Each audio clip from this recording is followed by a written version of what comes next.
Nice. Hey everyone, welcome to ThetaWave. My name is Ryan Reed. I'm an AI engineer, musician, and songwriter.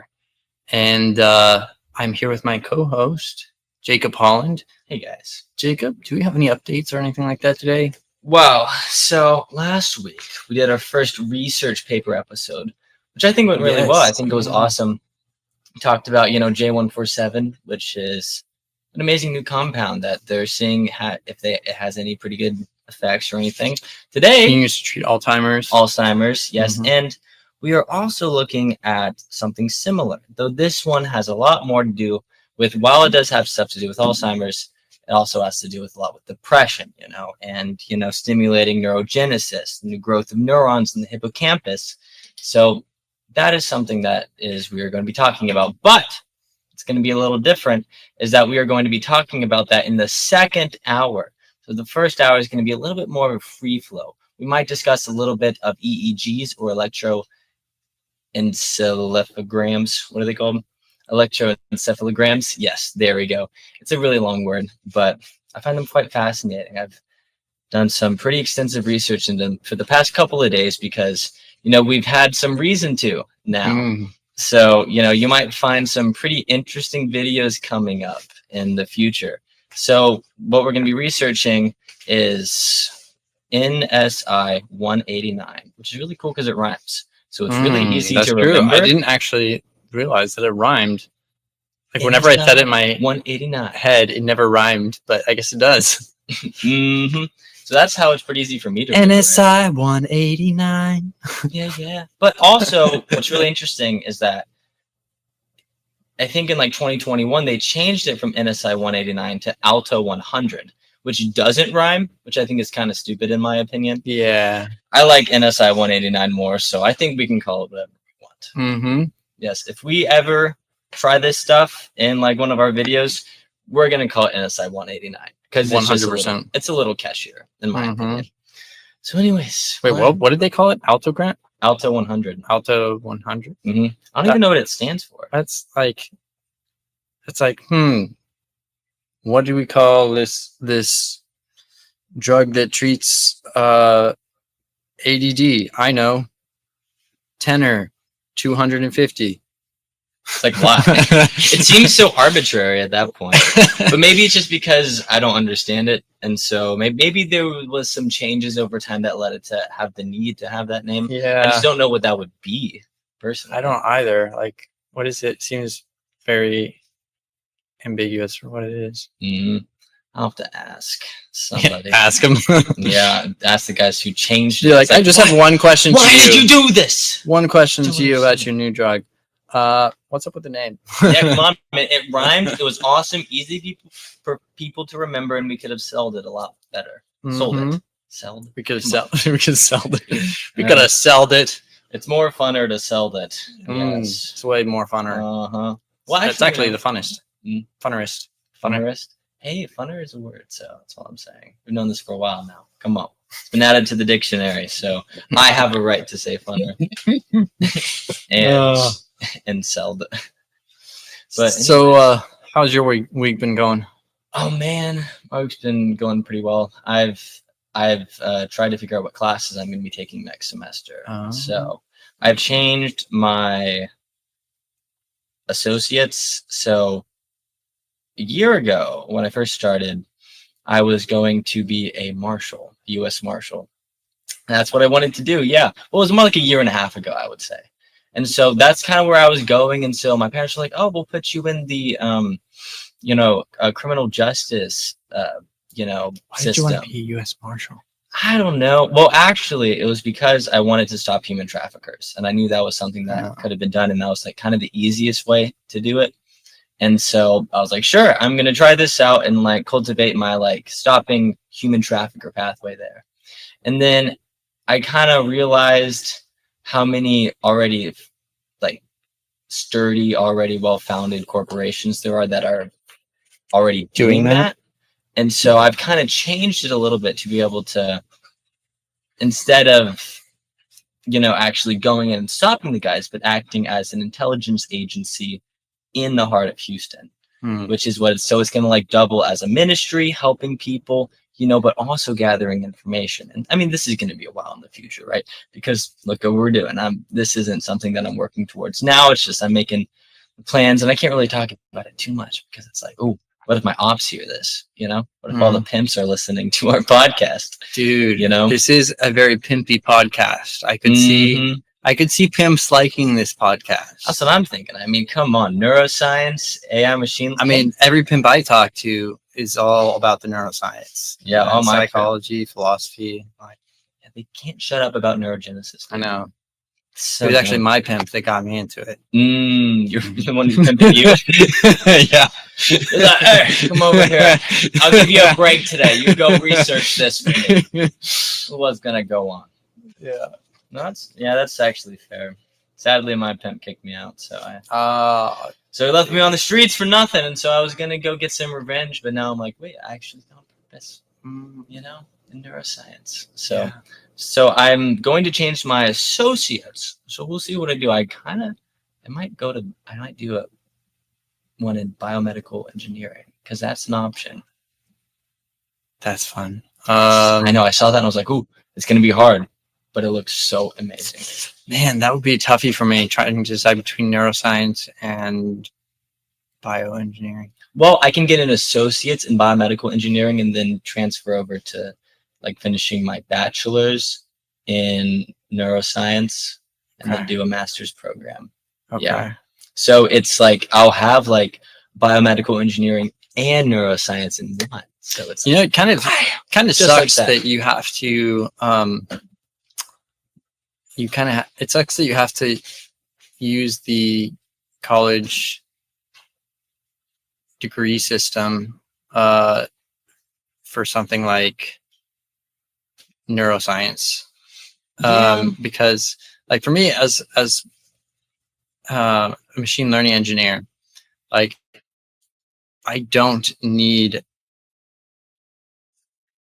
machine learning engineers don't need degrees necessarily to work in the field. Though sometimes they can help, but like the big thing is you have to know what you're doing. Like as long as you know what you're doing, and they'll be like, sure, nobody cares. And so one could argue there are more efficient ways of learning in depth something like machine learning.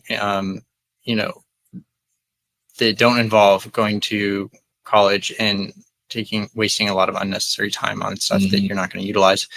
And it sucks that you have to go through the college system for something like neuroscience because in order to gain like any sort of like real kind of credibility. Yeah, because personally it's like, oh well, even if I was somebody who knew everything about neuroscience, it doesn't necessarily matter if I don't have a degree. And even if, let's say I find a magical book that tells me everything there is in neuroscience, and all of a sudden now I fully understand all the concepts and everything 100% about the brain.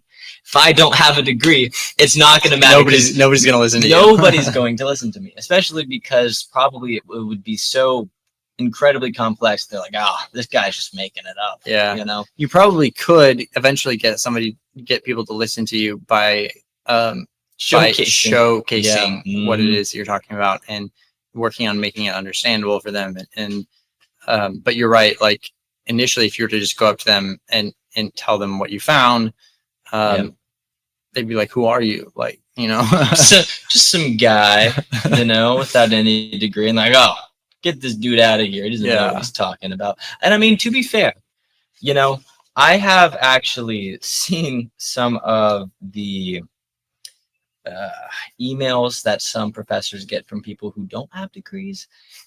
And they're cringe, there's some pretty pseudoscientific theories out there. That's all I'm saying, that people are trying to tell people, and they're like, listen, I figured out the secrets of the universe. And it's like, no, you don't even know what an electron is, my friend. It's like, huh? This is quite terrible. But so it's like I understand like why you need credibility, but like you said, for what's nice about machine learning is that they'll just you can see the they'll results. test you immediately. on your knowledge Yeah. of it, and they will they'll ask you, you know, make sure that you do know what you're talking about. Mhm. And if you're not, it's usually pretty self-evident, you know, because there just is no way you can really easily fudge in a conversation knowledge about that kind of stuff. Oh yeah, that'd be impossible. I mean, you could fudge it to people that didn't know machine learning, but not to people that do. Oh yeah, 100%. And it's kind of like trying to pretend you're a physicist to a physicist, you know. It's not gonna work. No, It's not gonna work, dude. no. I could pretend that I was studying physics, Yes. but I would just do my best to turn the conversations to You just get be like them really to humble about it. Like, yes, be like, and get them to just explain things. Then I can take what they're saying and just, you know, get remodel more it. yeah, remodel it to get more questions out of them. Be like, oh wow, they're totally understanding what I'm saying. And so I'm sure they're totally studying it. It's like, well, on my free time, I do. I actually love to fall asleep to like physics theories and like different things like that. That's smart. Like the holographic I used principle. to Listen to that last night as I drifted off. I used to fall asleep to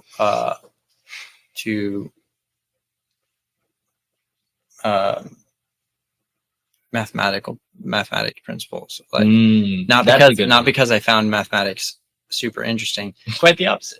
But because I really wanted to be able to absorb more mathematics and to be able for my brain to be processing like the information that I was learning during the day and better utilize it and have better recall with it and that kind of stuff. And so I was like, well, the more my brain is hearing the information, you know, the more likely it is that it's going to be stored and that there's going to be relevant, you know, spots in the hippocampus for it. And so it was actually because it was something that was like, you know, so far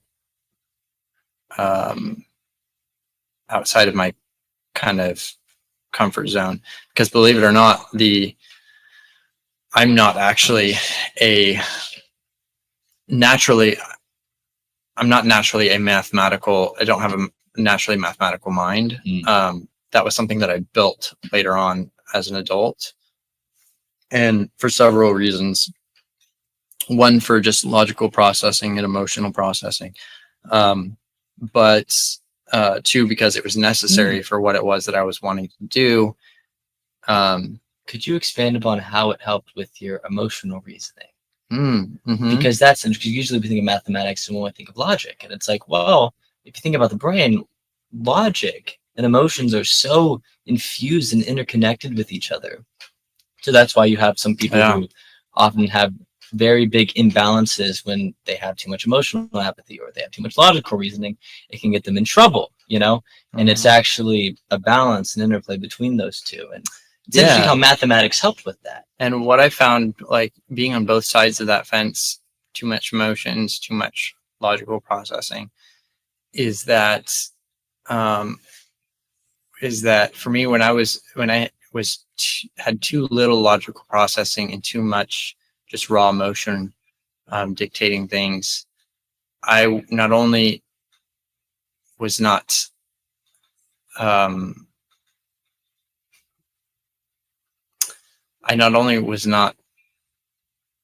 choice about my actions and made a lot more mistakes, but also wasted a lot more time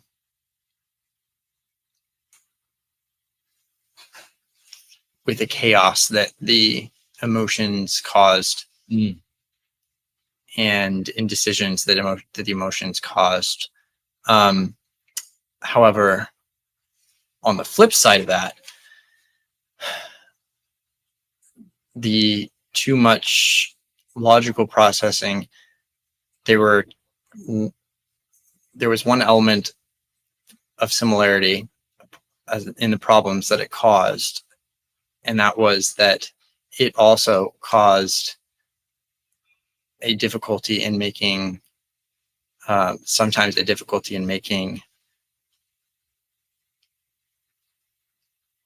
choices in things because I would want to process too much, and so it would delay delay me making a choice on something because I didn't feel like it was fully processed yet. And so there was that element, and then one of the other downsides to having kind of being too focused on a logical processing element is that I find that it often makes you really abrasive to people and very direct, and which I enjoy being. Like I don't not like being direct, but it almost gives you an air of superiority that people really don't like. Yeah. And makes you more willing to tell them exactly what you think of them, which is not always a good thing. Not always, right?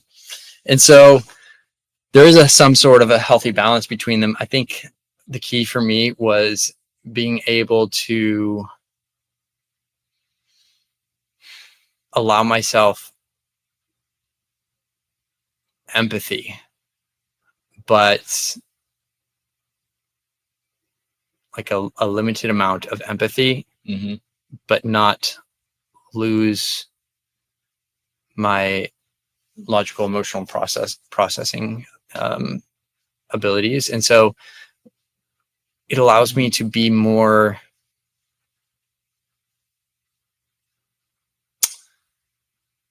warm to people, and kind of gives me a little more sociability, being able to sit there, understand when there's a reason to sit there and listen to somebody's frustrations without commenting and giving my thoughts on it, or critiquing things, and when it's appropriate or not appropriate to tear down somebody's beliefs, because that's something that I really love doing. And do it too much probably. Nah, but it's the right amount. It's all about balance, right? There are times that it's healthy to tear down somebody's beliefs, and times when it's can do more harm than it would good because they are finding some sort of emotional comfort that's necessary to them right now in that belief, and attacking it is only going to aggravate them. So what I've noticed is that it actually makes them go deeper into their beliefs in a way sometimes. Yeah. And maybe that also induces a deeper level of, it's kind of like how far can you bend it? The more you bend it, the more pressure, and then eventually it'll snap. But, if you're going to, if you're talking about the sociability aspect of this, it's that snap is going to come a lot later, and it's only going to ruin whatever altruistic relationship y'all could have had. And so it's like, well, I've noticed you just let people believe in what they believe in, and you work with it. Well, there's also an element of, and this is kind of why the empathetic element is helpful to have, even from a logical perspective. There, as a more logical being dealing with emotional beings, there is in an ideal world, people would be able to hear the things that you say, evaluate them, and with what the information that they have and the things that they know, and then determine if what you were saying was valid or had merit. That's not really the world that we live in. There's, when you're dealing with primarily emotional beings, they and not just emotional beings, but emotional beings who want to make sure that you view them through a certain persona, otherwise they will feel attacked, which is why they hate that evaluation aspect, because what if there's an error in their representation of themselves that they want to portray? then that's something that is going to absolutely just make their brain go haywire all over the place. It's like sirens going off at that point. It's like what I wanted to represent isn't being represented. So what I want to express isn't. So therefore, I'm going to, the representation of myself will die, which translates as I'm going to die in this weird kind of like feedback loop type of way. And it's scary that people. It's that weird, like, it's that weird kind of relationship with people's values, because with our emotional processing is there in part to give us a instant kind of gut reaction to something interacting with our values, our primary values, so like, obviously we have our survival instinct, which is our base value that we all have, and we evaluate a lot of other things against that. You have your secondary values, that are the things that are kind of core to your being, and this kind of branch of values that, and the closer that gets, kind of to your core, the harder it is for you to let that go or question it, and so there's some things that people believe that you could probably show them, is wrong, and that they would listen to. But there's other things that are kind of somehow integrated with, something deeper, one of their, deeper values.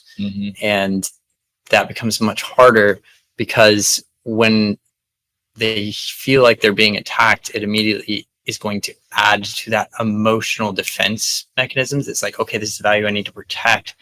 So, keep that thing away, rather than feeling like they're being helped, and it's because of that gut kind of emotional reaction. You're aggravating that emotional reaction there. And so if we were to instead, if we were to see that that was something that was kind of core to them, it was something that was a deeper held value, and go about it instead in a way of developing the relationship and the trust there, to the point that the relationship and their understanding of you outweighs, and their knowledge that you are trying to help outweighs the initial emotional response to that value being questioned. They would be far more likely to hear, evaluate, process what you say. So what your information you're giving them would be far more likely to reach their processing centers that are correlated with their values. Yeah, it's kind of, I really like this analogy. It's kind of like the frog in the pot of water, right? If you put a frog in a pot of boiling water, you're gonna jump out, right? But if you put a frog in just like a normal lukewarm water and fire it, you turn it up slowly but surely. It heats up. That frog doesn't know what's going on until all of a sudden it's completely cooked. You're making it sound a whole lot less helpful and healthy. But here's the thing. That's pretty much how it is. But the frog is. You make the frog think you're its friend by giving it lukewarm water, and then before you know it, it's boiled to death. The frog isn't you; it's your ideas. It's what. No, you're saying it's their ideas. Their ideas, yes, and yours. Oftentimes, like I've noticed, this has happened in my life with many of the things that I've believed in, and it's interesting because it's kind of like, you can think of yourself as just like a being who just like spits out frogs, right? And you just like have them all in pots, and then you just decide to warm them up based on how you want to cook them and how you're to process and digest the nutrients of the frogs. And oftentimes, sometimes you have to let it burn completely in order for a new frog to be developed. You got to let those frogs die, man. That's all I'm saying. It's not a bad analogy. You know what I mean? It's I'm just going with what we already got, but it's kind of like that, you have to die to be reborn in a way. And that's often what we do with our thoughts always. And sometimes those thoughts are a lot more primary than we realize, or oftentimes some of the thoughts that we hold on, we grip for dear life, are actually not even close to what we fundamental value. And that is an interesting relationship as well. Well, it's almost more like there are times that we hold something in high value that really has no integration with the rest of our being, and really holds very little value to us. And it's that moment when you realize how little that value actually contributes to your well-being. Like, for instance, as an example, the first example that pops into my head is a lot of the political views that people get up in arms over. Doesn't matter. They hold those so close to their, their being and like their core values, and will get inflamed, because, and part of it is I feel like is the social implication and repercussion that they feel they will receive if they don't hold those values as part of their core being. And so because of that ramification, their brain learns to integrate that value into their kind of core sets of ideals. And even though it really, in practicality, doesn't hold any real sort of, resonance and doesn't even really integrate with the rest of their values, Yeah, and that's definitely something very tricky to navigate, right? Because a lot of philosophers went absolutely bonkers because they did something similar, where they kind of tore apart everything at the essence of their being to try to figure themselves out in the world around them, and they ended up just kind of going insane. Which I think they kind of got stuck in their own head. I think if they got stuck in their external environments and the world around them and inferences and curiosity, I think it would change. I think that wouldn't have been the case. But I think, they attacked too much of their core values to really get to the bottom of it all, and they ended up kind of just going insane. And so, and I think that also speaks to, why even, maybe a little less sophisticated people kind of feel like they're going insane when they have to go through this whole transformation as well. Even when it comes to something as arbitrary as political ideologies, because they're doing that. Here's a really good example of something that I felt that I kind of tore apart to the point that it started making me feel like almost like I was on the verge of a crossroads where I could take one approach towards viewing this information and drive myself nuts with it, or another approach that would be a completely healthy approach, towards it. And it was when I realized the likely futility of any decision that we make in our life, and the fact that everything that we do was something that was predetermined, was going to happen because of the fact that we are a product of our circumstances and our experiences. Our brains are a product of our experiences and our genetics, and develop as a result of that. And so because we grow up, in the place that we do, or surrounded by the people that we do, and we have we're surrounded by the other brains, that we are, and we have the experiences that we have, they all form the next decisions that we make. And so in that regard, from the very first instant of anything happening in the universe, everything that happened then on out was a product of the previous events, meaning that when we decide something, we don't actually really have any control over that we were always going to decide what we decided. And that level of futility and inability to control was something that I was like having difficulty coming to grips with, because it almost takes away, it feels almost like it takes away your purpose. And it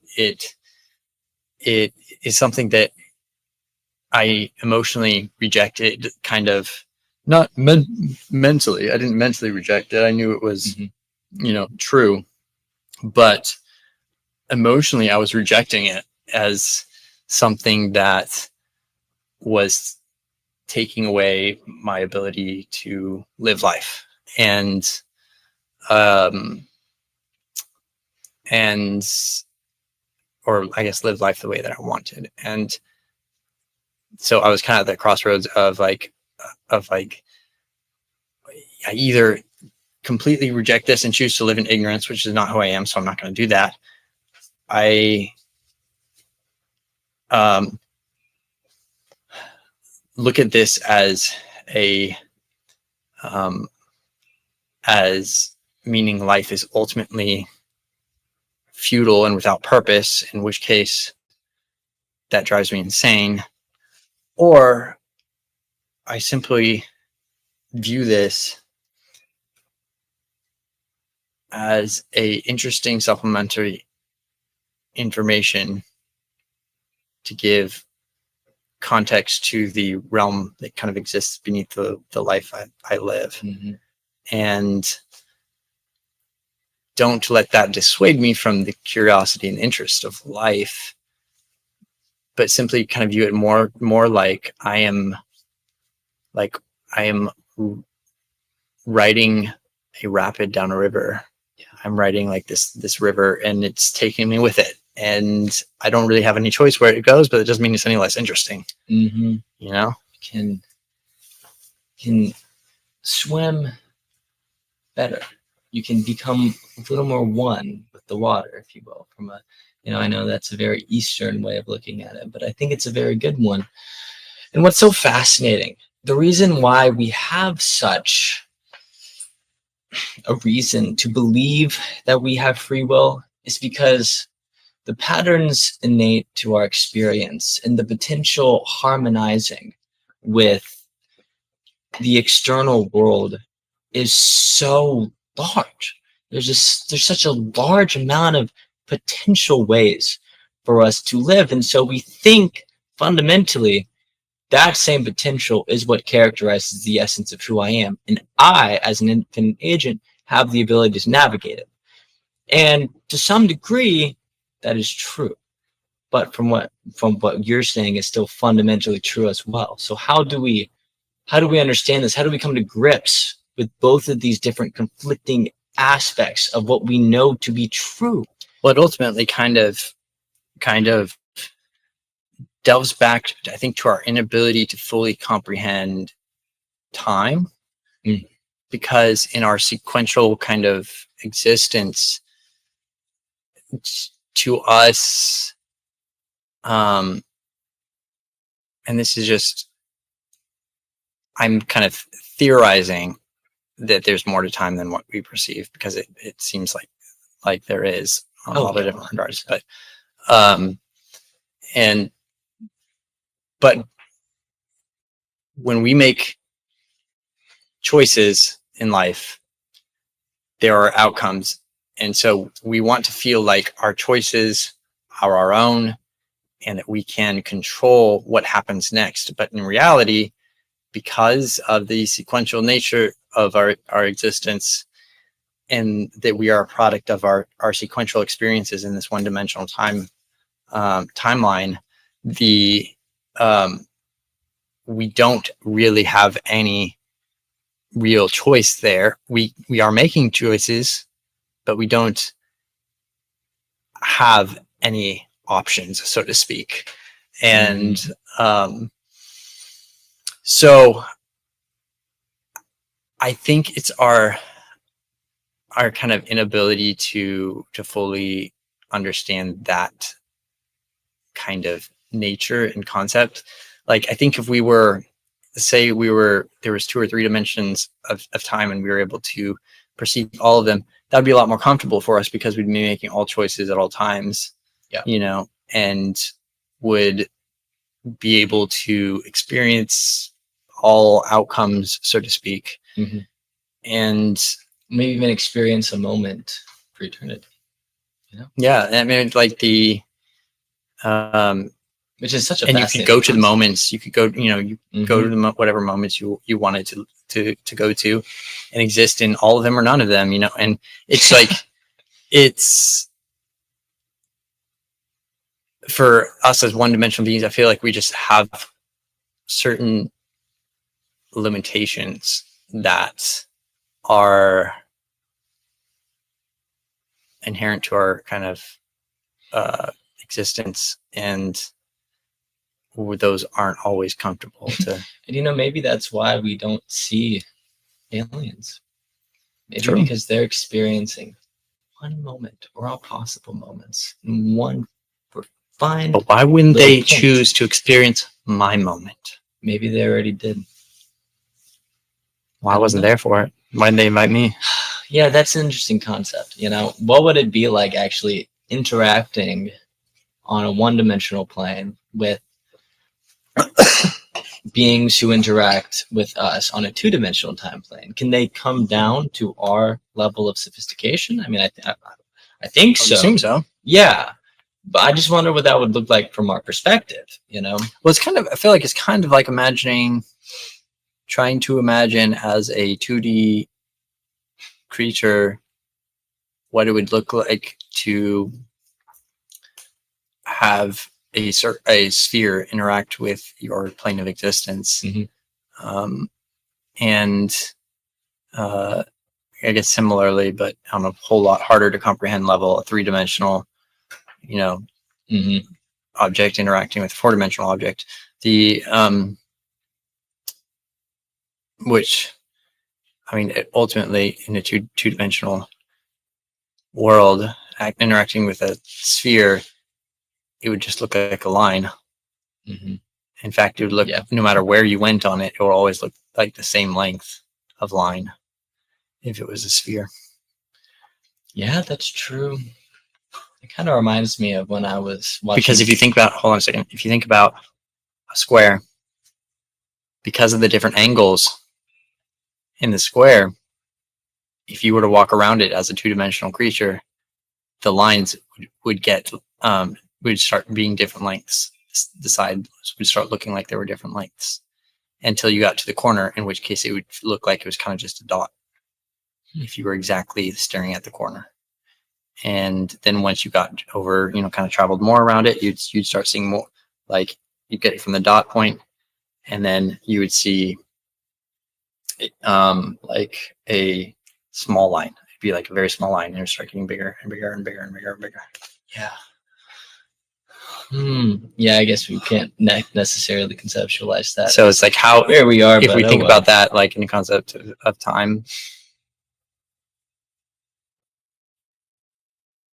that hurts my brain. I'm not sure what that would even. Are we 3-dimensional creatures? Can we think of 2-dimensional time even?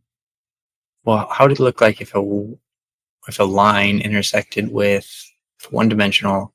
So all of your existence was okay. So if we imagine we're a 1-dimensional line, that means our whole existence is this black space. Well, and then if we imagine a 2-dimensional object intersecting with that, that means at some point in that travel through this black space, we're just going to slam into this 2-dimensional, this 1-dimensional intersect of this 2-dimensional object. So we're going to slam into it like we would, if a two-dimensional time were to intersect. Let's see, if 2-dimensional. God, what? I feel like our time would be replaced by their time. That's what I'm thinking too. It's like, well, what would fundamentally be like? Would it corrode our brain? I don't necessarily think that it would have the ability to do that, especially since fundamentally we're physical beings. It just seems as something like the notion of time that we don't understand. There's not necessarily a notion that we would, in essence, be corroded or corrupted, like as if we were to try to navigate a fourth dimension of space, for example. So that's an interesting concept. It's like, what if we did get to that two-dimensional plane of time and then we hit it? What would that entail? There would still be an essence of our experience of the conditions for physical life were there. There's still three dimension of space on Earth and necessary conditions to live. It's just a different time frame of that existence. That is hard to think about. Yeah. Huh. And is it like a new experience? Or is it something that's a fundamental shift in your perspective in the past starts to integrate more so with your current orientation? Or can you remember that you were in one-dimensional time before? Or is it a fundamental shift as if you woke up, from a dream? I had this idea for this kind of... I've never quite liked how in time travel movies they always come up with like these paradoxes of time travel where you can't do this and you can't do that because break the space-time because you'll break the space-time continuum and yada yada. And then even in like multiverse theories, like they're like you'll shatter their timeline into multiple timelines. What I do, and I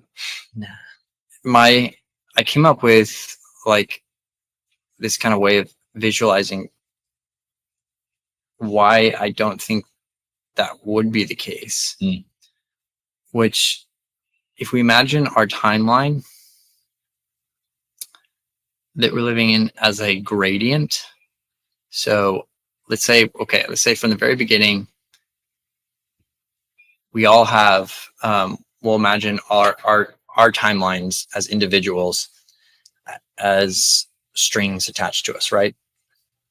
And those strings are made of gradients. So we'll imagine a orange to purple gradient, and as we're progressing through time, that gradient kind of like stretches out, and the most recent events being orange, the most late in the past events being purple. And now let's imagine one of us invents a time machine, right? Okay. And goes back in time. What would be happening is that we would... Let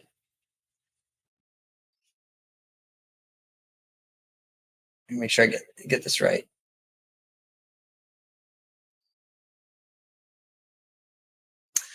What would be happening is that their gradient would reverse, but it would still be going forward. So it would go from orange and start getting closer and closer and closer to purple.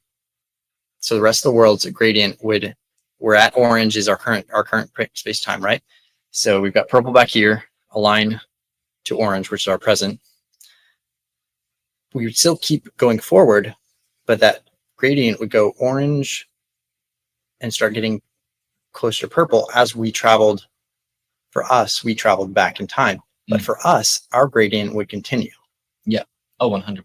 So our gradient would still be going from orange to purple. Or sorry, purple to orange. As we kind of traveled back in time, the world's gradient would reverse and go from orange to purple until we stopped traveling back in time, at which case it would go from purple. It would start going from purple to orange again as we existed within that. And then if we were to travel back in future, it would simply compress like their timeline or stretch, hours until we were. So basically you have like it's not it's not a loop. It's not, we're not actually going back. We're actually re-recording the same events. Yep. So if you were to go back, so let's say I were to go back in time, I would kill my grandfather. Then I were to go back in time again, I would first have to pass the timeline in which I killed my grandfather. And then I could go back to when my grandfather was still alive. Because those both exist in the same time space. Okay. One's just after the other. Mm-hmm. So those both coexist. So I could essentially re-record things as many times as I wanted to, and those would still all exist on the same time continuum because they're just re-recordings. It's like you were to add an addition to it's like you were to copy a film that you already recorded and then record over part of it, kind of, almost. Yeah. And, that brings up some fundamental ontological problems when it comes to the essence of what actually is reality itself.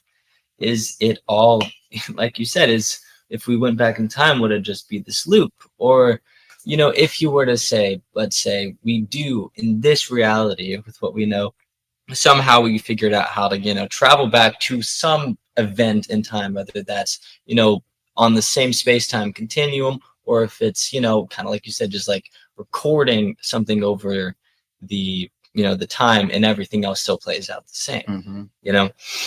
It's, go ahead.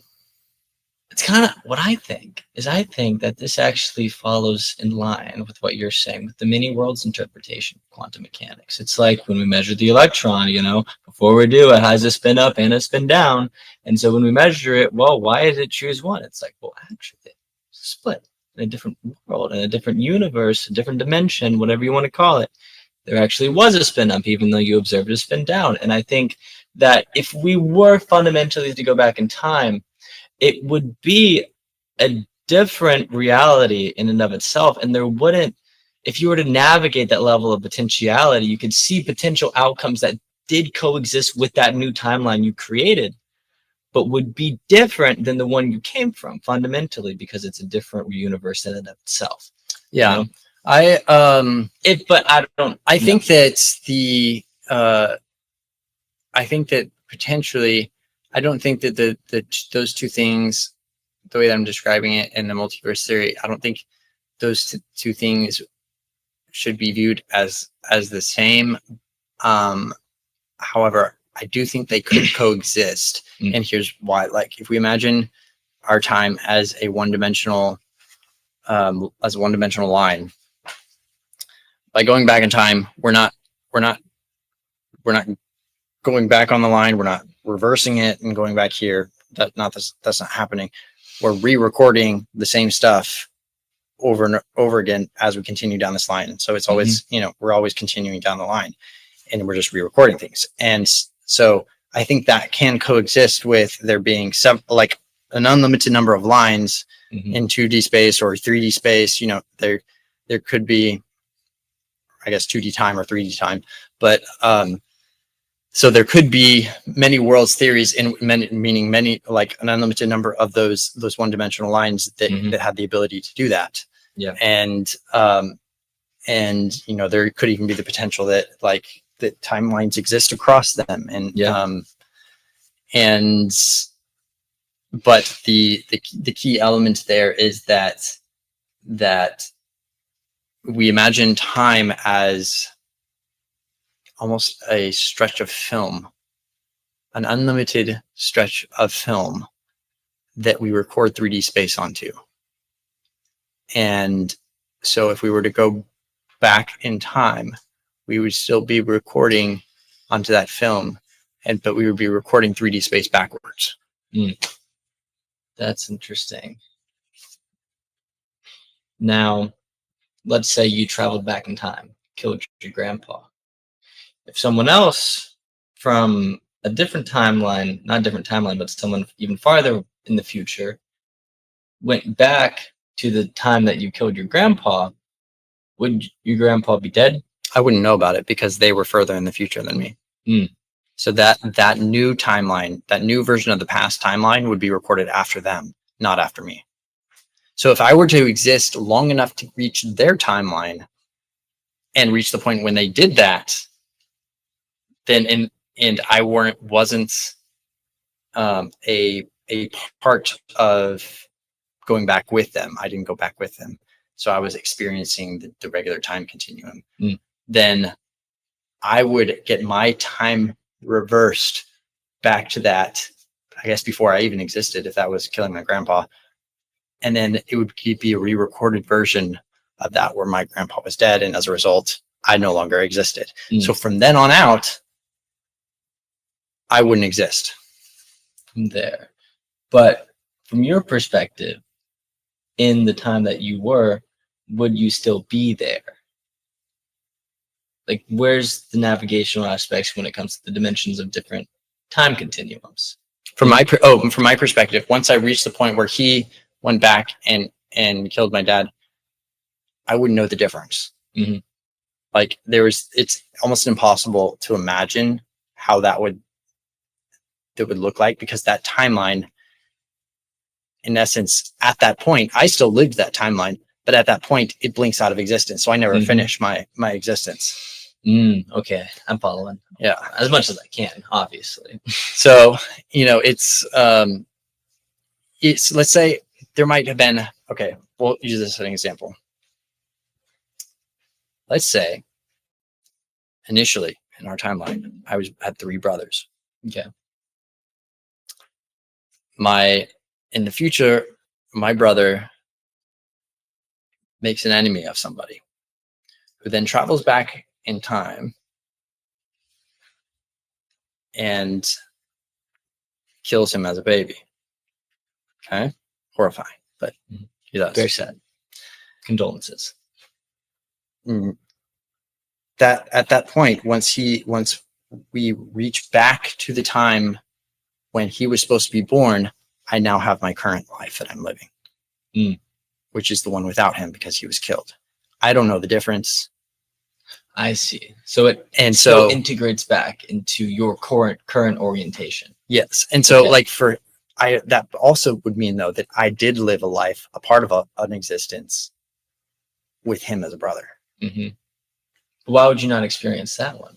I would have experienced that one, but I just wouldn't know it right now, because that's not a part of my current existence. So there are 2 basically recordings of that time period that happen after each other, and those are, one of them is with that person and the other one's without it. And that doesn't violate any sort of, rules or anything. Like, back to the purple to the orange. And it fits within our, we wouldn't be able that's one of the reasons people like the multiverse theory, is because it kind of fits with our existence, allows for the movement along the timeline, and fits with our existence. There's, no paradoxes, so to speak. So this kind of way of viewing it would make sense because of our limitations with being able to perceive time. Yes, dude, time is such a fascinating little artifact that exists. It's like,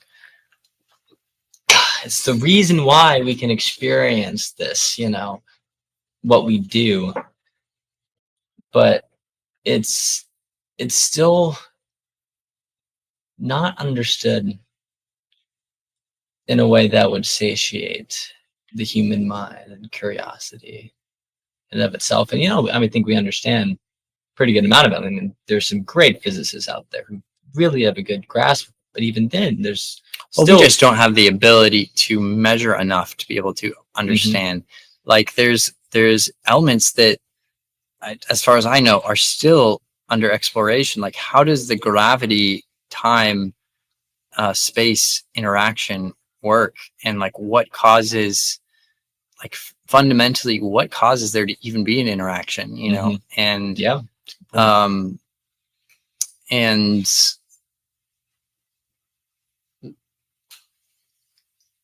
there are elements such as the dark matter, dark energy, which are just observations that we've made about the universe that don't quite make sense to us. But those things indicate there's a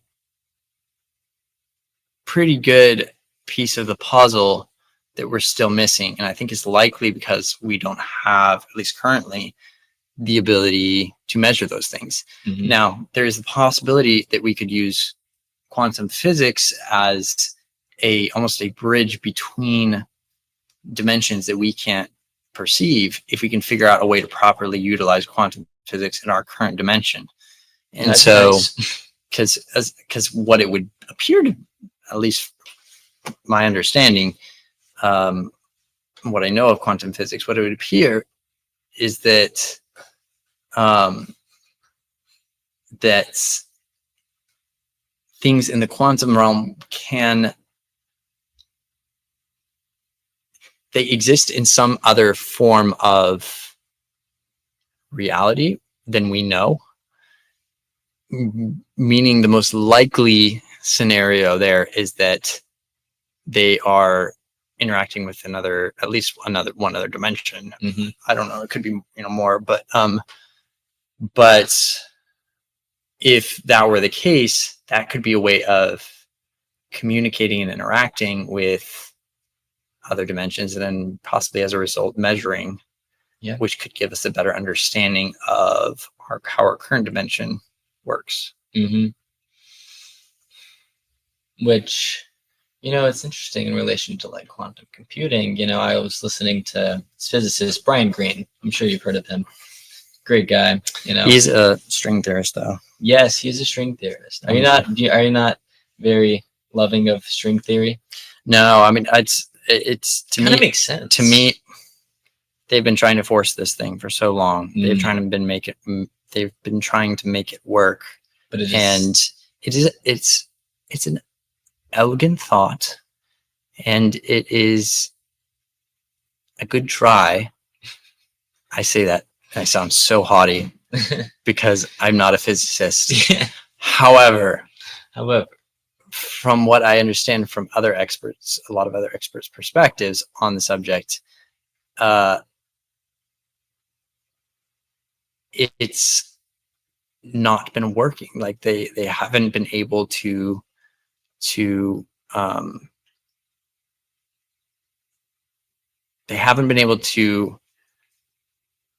make it work because they're missing some of the fundamental pieces, which to me means stop pursuing that and go find a way of why be so narrow-minded? Finding those fundamental pieces first, and maybe work on fields that are showing more congruence with reality and more measurable effects in order to achieve that end. Yes. If you want to still revisit string theory once you have more information later, and you want to revisit it when you have more ability to do the kind of experiments you need to do in order to confirm it, then or find the confirmation you're looking for, then that's fine. But there's no point in continuing to bang your head against a locked door. Yeah. And go find the key. Yeah, go find the key. You don't need to force your way through. And who knows, maybe they will be able to force their way through at some point and be like, I did it. But maybe there are a bunch of other rooms with keys that were more easily unlockable that actually had the key to that room. Yeah. And all of a sudden you're able to have a more comprehensive understanding of even more stuff about reality. Or like an alternate way of getting to the room that you're trying to get to. Like you could start studying quantum mechanics and really kind of work on advancing that field, opening new doors through the room of quantum mechanics until you're able to find out how that connects with your string theory ideas. And the more we expand quantum mechanics, the more potential predictions could be made on what really is on that fundamental level of the mechanics of reality. Mm-hmm. You know, like, and the more you're able to broaden that perspective, the more ability you have to make inferences into specifics of, you know, the more intricate mechanics of an already intricate, you know, system. And I think that's really important, instead of theorizing this really abstract concept that brings about no causally testable, you know, predictions, at least from what I've seen, you know, unless there are, I just haven't heard a string theorist, like you said, it's very elegant, but I haven't heard a string theorist, and I've listened to quite a few, talk about what has been brought about. It's more as a result of it. It's just other things that bring about a result of potential string theory. Right. Well, because of their inability to like confirm it, there's not really a whole lot of real application. The like, what are you studying in a string theorist lab? Is it? I think it's just abstract mathematics. It's like, it's saying, it's like a lot of, if this is the case and this is the case, then this would explain, like, you know, then this would explain this. And the problem with that is it's a lot of like things that hinge on the actual theory being proven, you know, and kind of like the core components, and the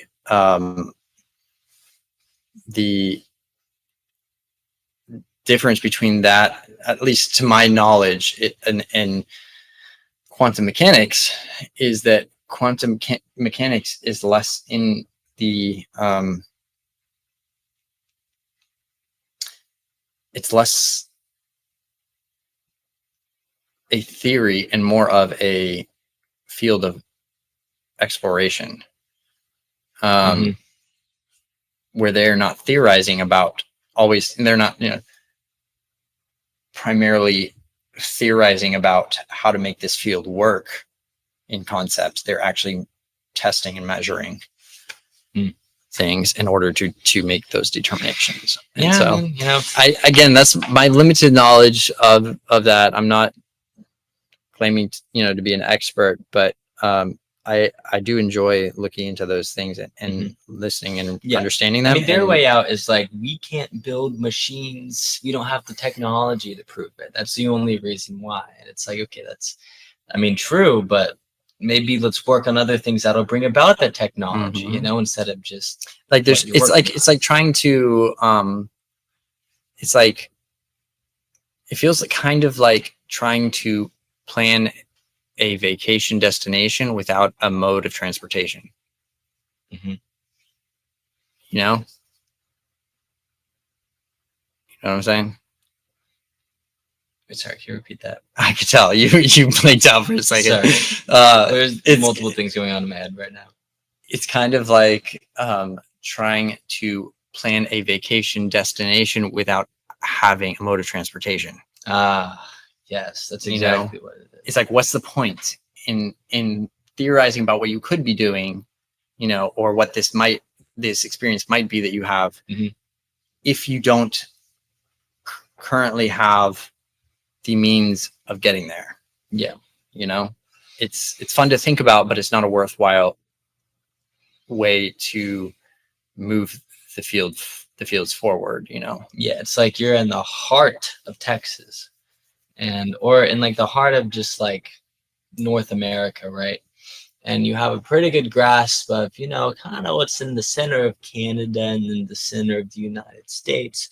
And you're trying to work out all these intricate things, and you're like, oh, well, I think that because of what we can see here, the coast or the water, the really good, you know, fluid stuff is, you know, I mean, it's kind of like, you know, like the waves, you know, if you will, of the streams, you know, that are really corresponding with, you know, how the territory has formed because of what we can infer here in the heart of this land.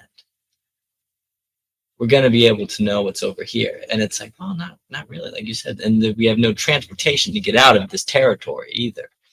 And so it's just, I think, in some ways a lost cause. And you're taking some of the best minds out there and putting them in a really creative field when in reality it should really be infused with the more like calculative and innovative parts of what we currently understand, so that we can, build these oil rigs, understand how to build a car or a plane and then fly over them, but we're not even there yet. We're still in tribes, that are trying to make Mhm. maps of this, barely formed territory.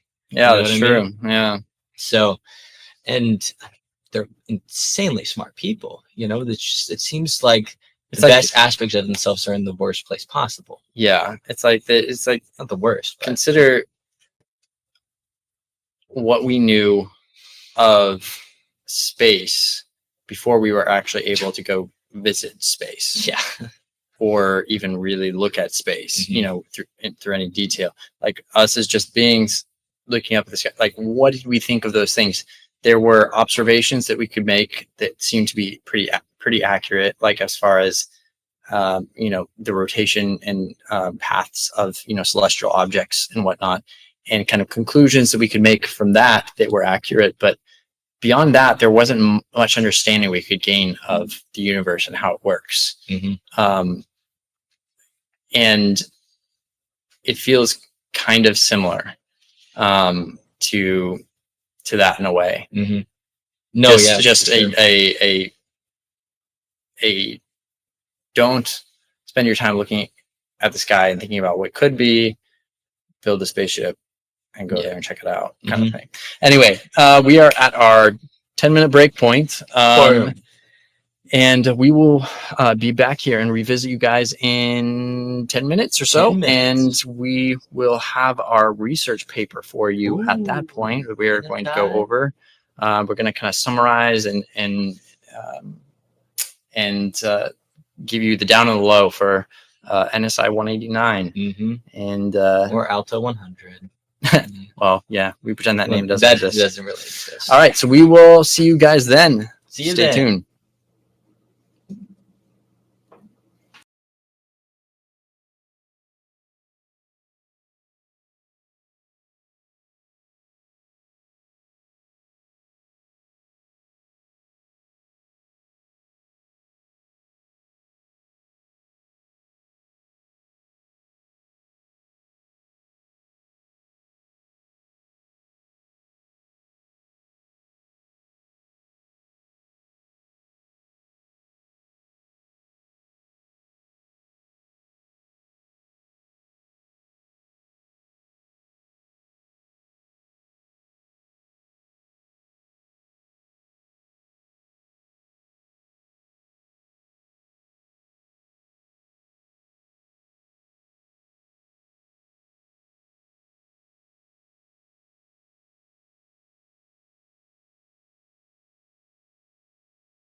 Hey everyone, and we are back. Part 2.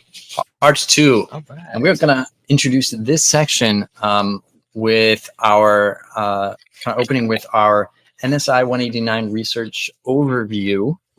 Tell us about that. Basically,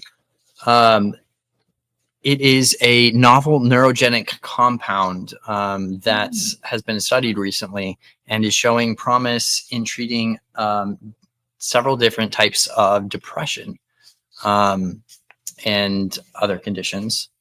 But it's primarily being researched right now for depression.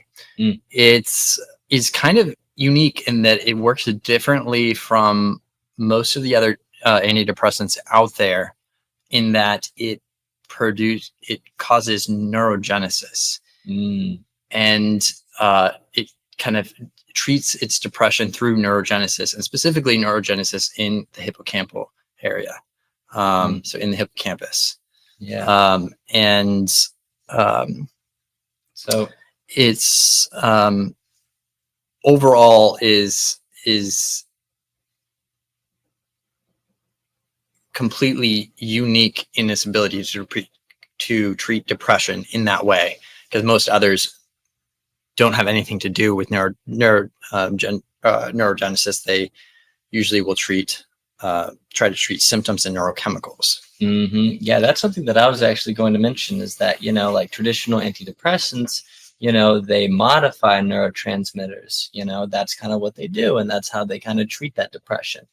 But about this, like you said, it's about neurogenesis, which I think is so fascinating, but also pretty much, so I'm going to go over like the findings. Yeah, what were the key findings on that? So in the phase 1b study, this study in patients with major depressive disorder showed that NSI 189 was safe and well tolerated. It also suggested potential antidepressant and pro-cognitive effects, which I think is cool. Makes sense. It's neurogenesis, so it's going to have that pro-cognitive effect. And then the phase 2 study further confirmed the safety and tolerability of NSI 189 in major depressive disorder patients.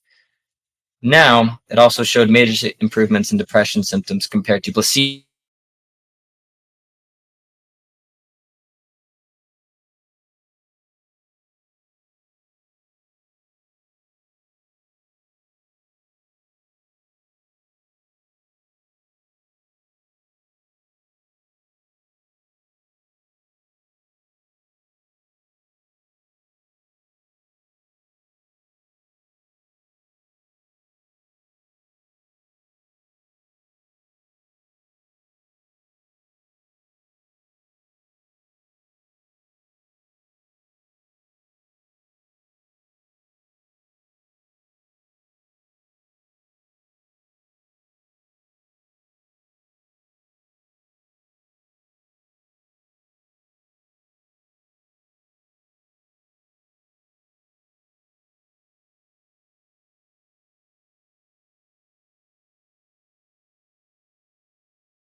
it has anti-inflammatory properties, which is kind of one of those added benefits, but is often kind of overlooked because a lot of people don't know that our brains are actually quite often struggle with inflammation. Oh, yeah. And there are multiple environmental virus and or viral and just biological resource dependent issues that arise that can cause brain and neural inflammation, and it's something that people struggle with all the time without even knowing about it. Even nerve, pain and injury can cause brain inflammation. Yeah. And so compounds having anti-inflammatory properties is almost a kind of a signature. It's almost like FDA, not the FDA approved, but like, USDA organic, like, stamp on something. It's kind of like, it's like, okay, like this, we're not just talking about a drug that's going to modify or, or change the way things are working, or like we're talking about something that could very well be healthy for me. Yes, it's almost, it has this holistic aspect to it that I actually really think is beneficial in ways that we don't even realize, because oftentimes, with these traditional antidepressants, it oftentimes has some pretty unwelcome side effects, if you will. Even if some of them aren't necessarily as severe, you're still going to have to kind of struggle a little bit afterwards. But it seems like with NSI 189, there is that element to it that allows you to just enhance the further ability to have a healthy lifestyle and for you to, have a good experience in life. And, in those aspects, the mechanisms of action make sense, because the potential applications for it, right? When you think about those mechanisms of actions, obviously MDD, major depressive disorder, but also post-traumatic stress disorder, Alzheimer's disease, traumatic brain injury, strokes, and age-related cognitive decline. I mean, if you think about it, I think that when it comes to traumatic brain injury, right, synaptogenesis and neurogenesis, that's obviously going to help. And then the anti-inflammatory effects, I think that's really what's going to get it for Alzheimer's disease, right? Yeah, I think that that there seems to be, and that's one of the things I was going to mention earlier was one of the element commonalities I've noticed in treating both, I guess, trying to treat and resolve major depressive disorder as well as Alzheimer's. Like, they both have a significant amount of overlap.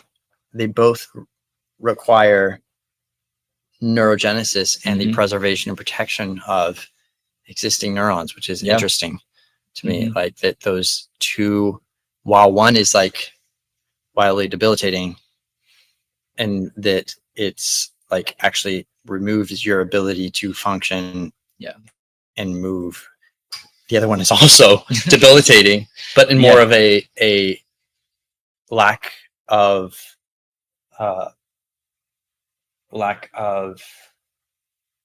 the will, I guess, to make that stuff happen. So I wonder if there is like some sort of correlation, if there is a correlation between those two, and whether the mechanisms are almost the same of those two. It almost seems like the mechanisms that drive both those factors are like the polar opposite of potential dopamine problems. You know what I mean? Well,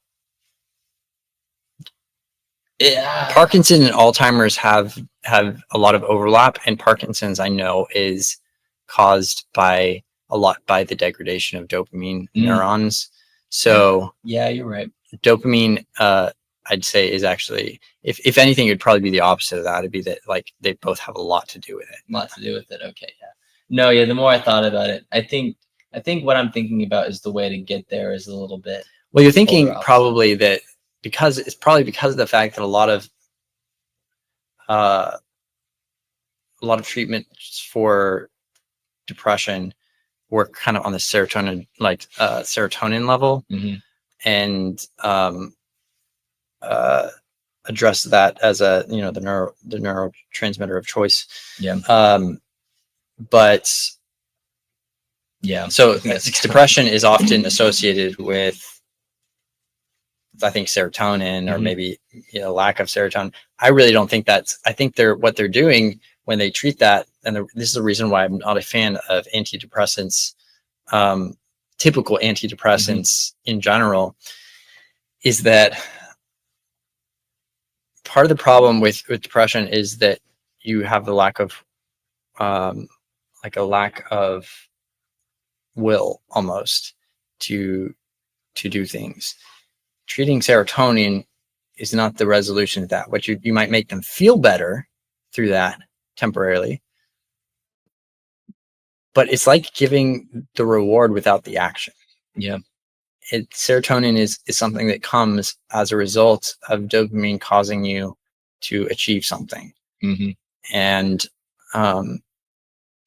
so you're not prompting them to action and thus getting a reward from that action.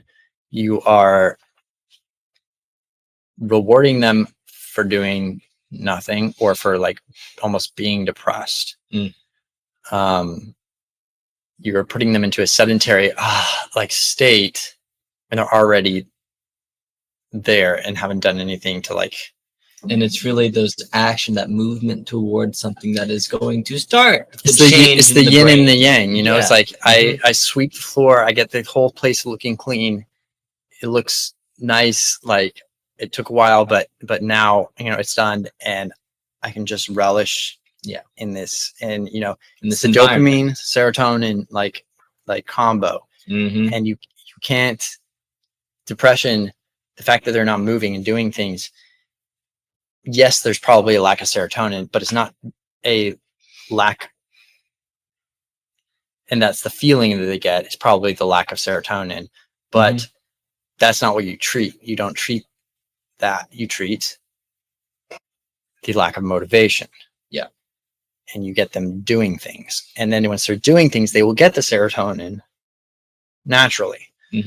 And it's also promote a healthier, more productive lifestyle in the process. That is interesting, because in placebo studies that people got antidepressants, and there were the people who got antidepressants that were real, and the ones that were placebo.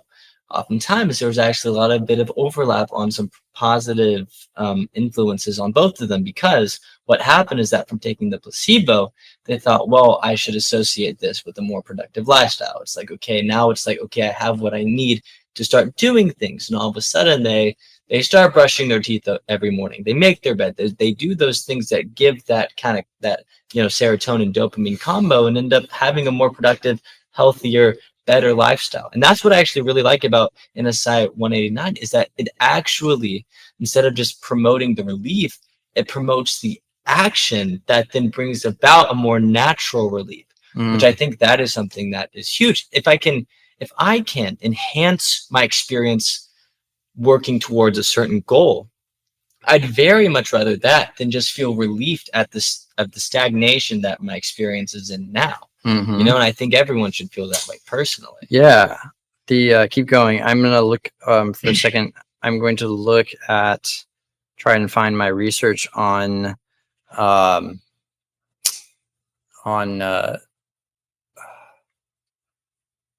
is, blanking on the name. It's the 9-MEBC.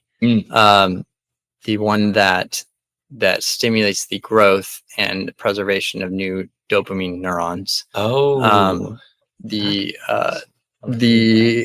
Because I'm interested, I wonder how that would combine with something like this.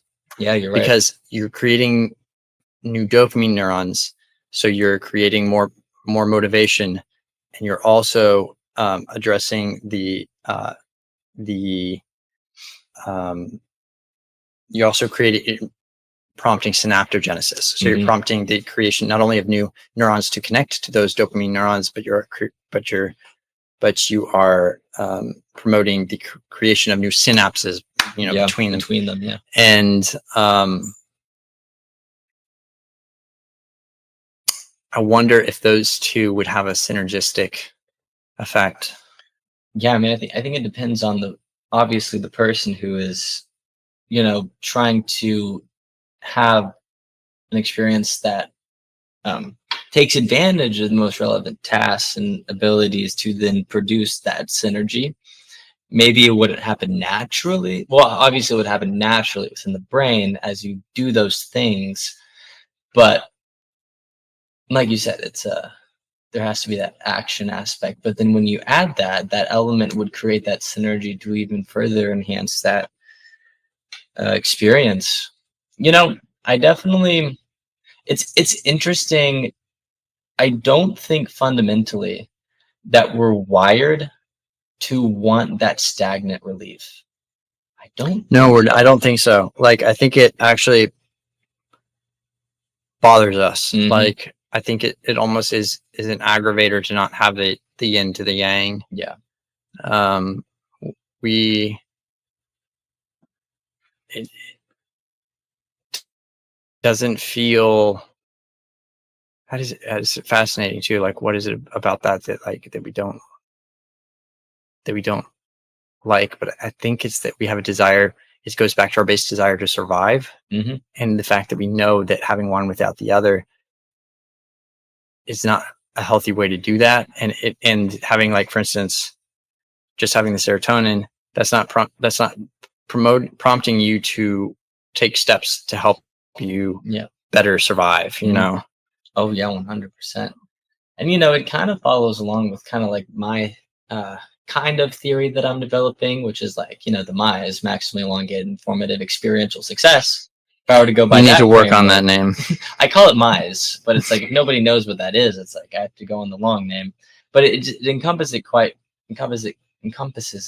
well because it's that baseline need to orient yourself towards maximizing your experience in the most successful way possible. And I think fundamentally that stagnation is going against that fundamental orientation that we represent, and it's somewhat synonymous with survival. Interesting. So, the I'm going back to my research Yeah. on 9-MeBC.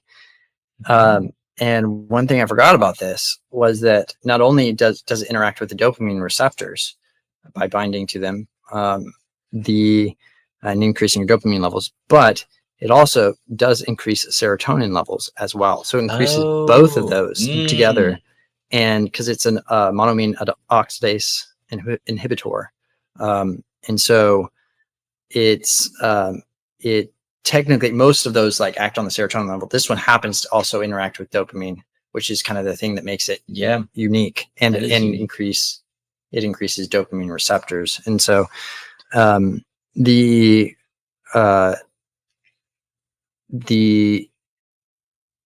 combination of the two is probably why this hasn't gone through a whole lot of human. Actually, it hasn't gone through any human testing. It's gone only through animal testing. So there were effects observed on animals, but since those don't always translate to humans, I'll bring up the anecdotal reports from users who have tried it. There is a couple common threads through those. One is an increase in motivation. Two is an increase in mood, and it's rare for something to be able to accomplish both of those at the same time. The have a serotonergenic. I don't know if I said that right, but the effect where it makes you feel happy or feel better, but also increase your motivation. Yes. And so the fact that it does those two things is one of the things that makes it really unique. And then one of the reasons why I think it could potentially, obviously you wouldn't want to try that without human testing, but like I do. But aside from that, hypothesizing, I think that those two potentially could have a really powerful combination. For sure. Now I'd have to delve more into to know if they're the exact kind of the class of small molecule that they fall under, in order to know if there tends to be any like interaction between those two classes, you know, or not, and like why it synergizes. Oh my god! It actually, I'm realizing too now that, dude, how did I not remember this? Oh, okay. It also interacts with the adenosine receptors and with the nicotinic acetylcholine receptors. Okay. All 4 of them. That's crazy. Wow. Man, so that's even more fascinating. Yeah. And it's not verified that it does interact with the adenosine. Some studies suggest that it does. So it's not for sure known yet, but particularly the studies suggest that it interacts with the A2A subtype. And those receptors are the ones that play a role in regulating dopamine. And tend to be things that are actually targeted for Parkinson's therapy and things like that. And then with the nicotinic acetylcholine receptors, the same thing, where it's not completely verified yet, but some of the studies suggest that they actually modulate the nicotinic acetylcholine receptors, which are often things that are implicated in the neurodegenerative diseases and whatnot. So actually, that's really fascinating. I don't even know what to do with that. That's almost something I need to like process for a while. Yeah, this might be something that we have to do in the next podcast. I feel like we should go over that one. Yeah, that's crazy. I don't know. And there's even more on it, but I kind of want to save it for another conversation. Yeah. It seems like a really, I'm sad that I think they're developing a better version of it right now, which is probably why they dropped human trials. They didn't do, or they stopped their trials on 9-MeBC. But I'm kind of sad that they didn't continue researching this one, considering how promising it looked on a lot of different levels. Like maybe it couldn't cure Parkinson's disease. Maybe it wasn't, enough. It wasn't strong enough to cure Parkinson's or, something like that. But it still seems worth researching its potential applications. Maybe we need to do that. Maybe we just research it. Yeah. I guess. Maybe that's what we need to do. That's one of the reasons of why I want to start a research lab and want to be able to I want to be able to like fund studies and be able to run studies on stuff like this in order to give it further credence, because a lot of the stuff that doesn't go towards treating specific diseases that can likely be marketed and sold for pretty significant profit. A lot of those things go unresearched because of the expense involved in that process. And here's the thing: when it comes to like a lot of the more mainstream supplements that are used for brain functionality, a lot of them are good, but there's just such a rich field of potential other ways to get an even more and I would say enhanced cognitive functionality. And these are some of them that no one's ever really heard of, that we're like, I can't completely cure Parkinson's, so we're just gonna put it on the back burner, when it's like this could revolutionize somebody's life, a normal person's life, like in ways that we don't know. Like what about his ability to treat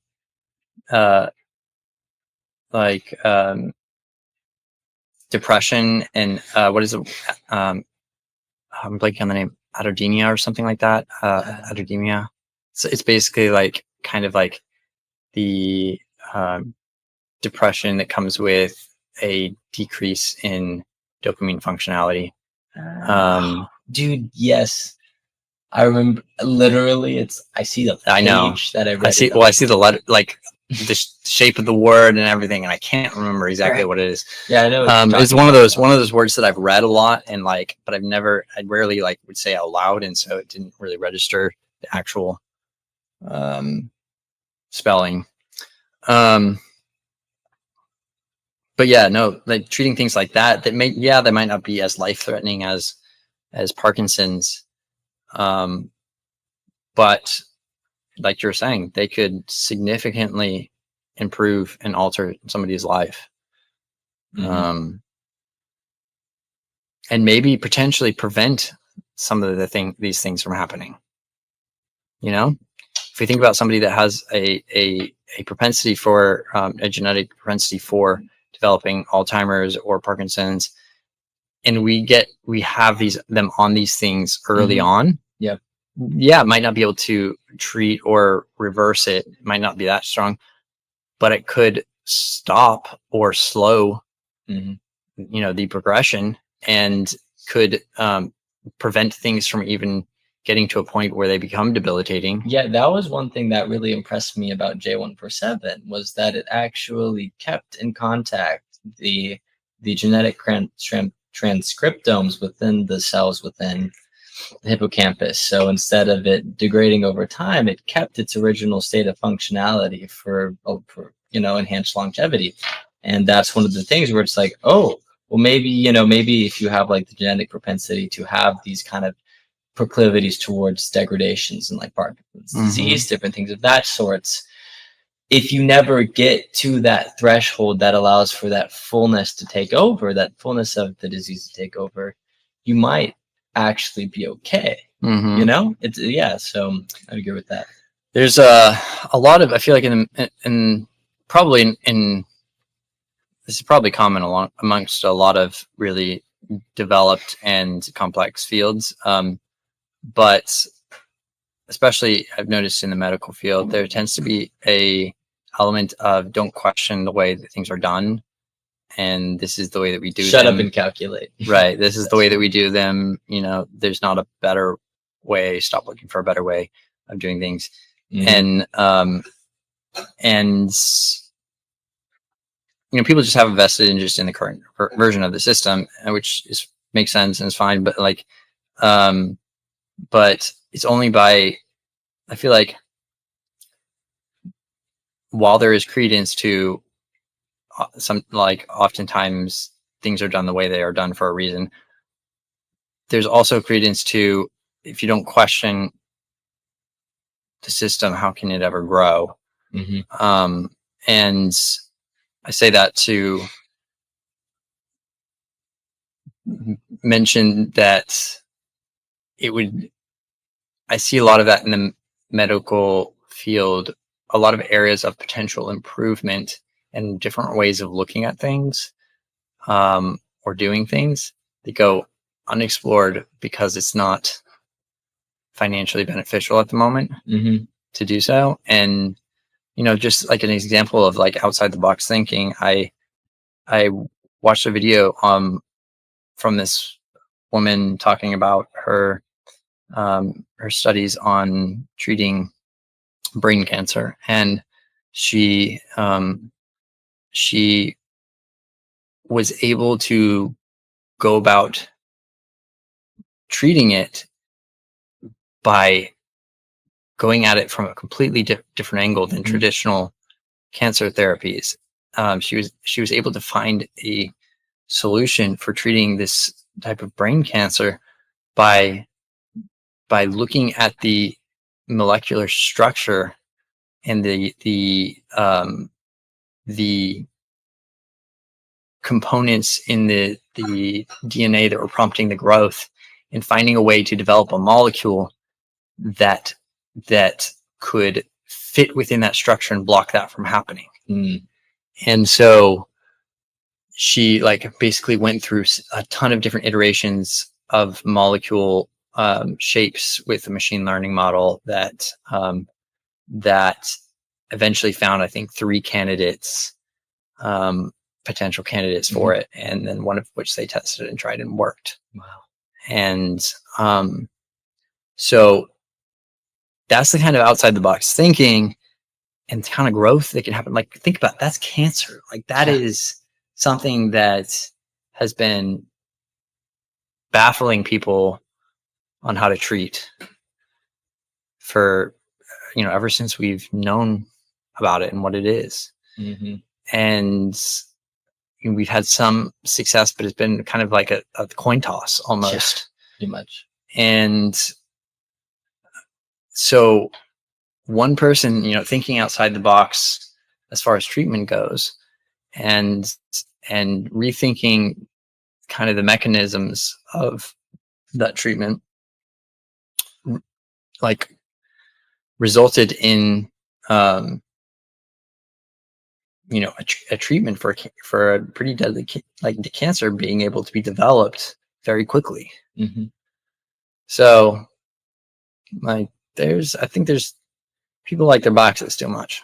I would agree. I think it's really comfortable and cozy, and so people are just scared to get out into this unknown kind of weather that is outside of it.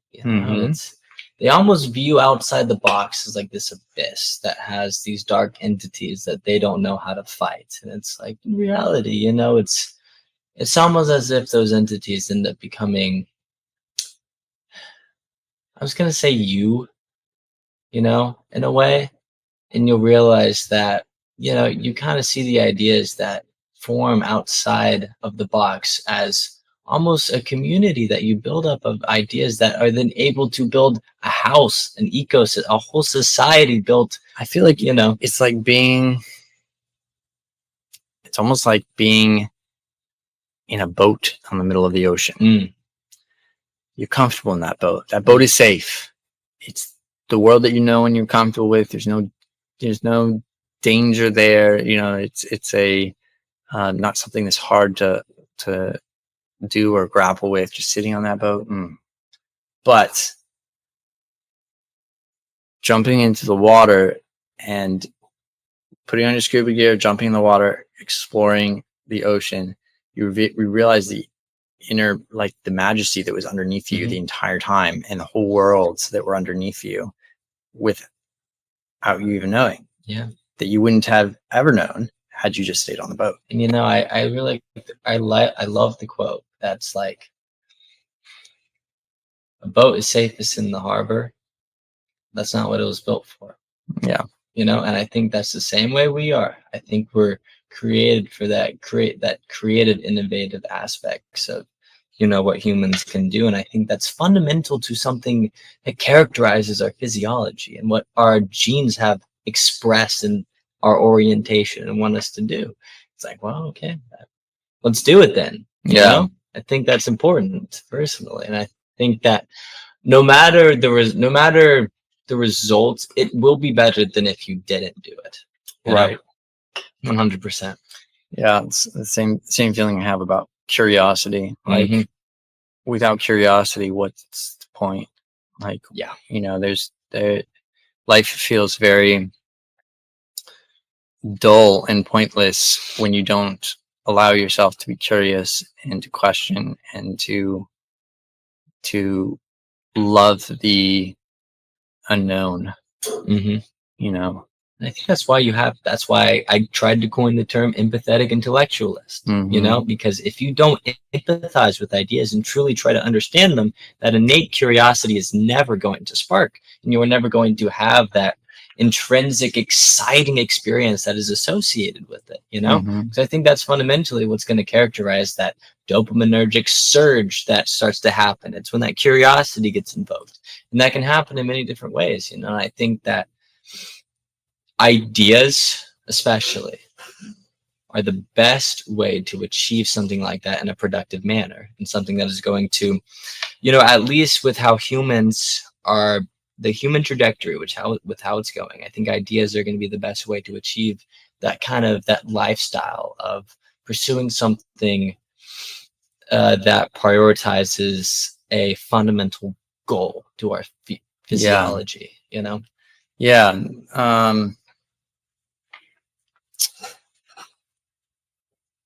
I had somebody assert the other day, well, probably a couple weeks back, that I made a statement about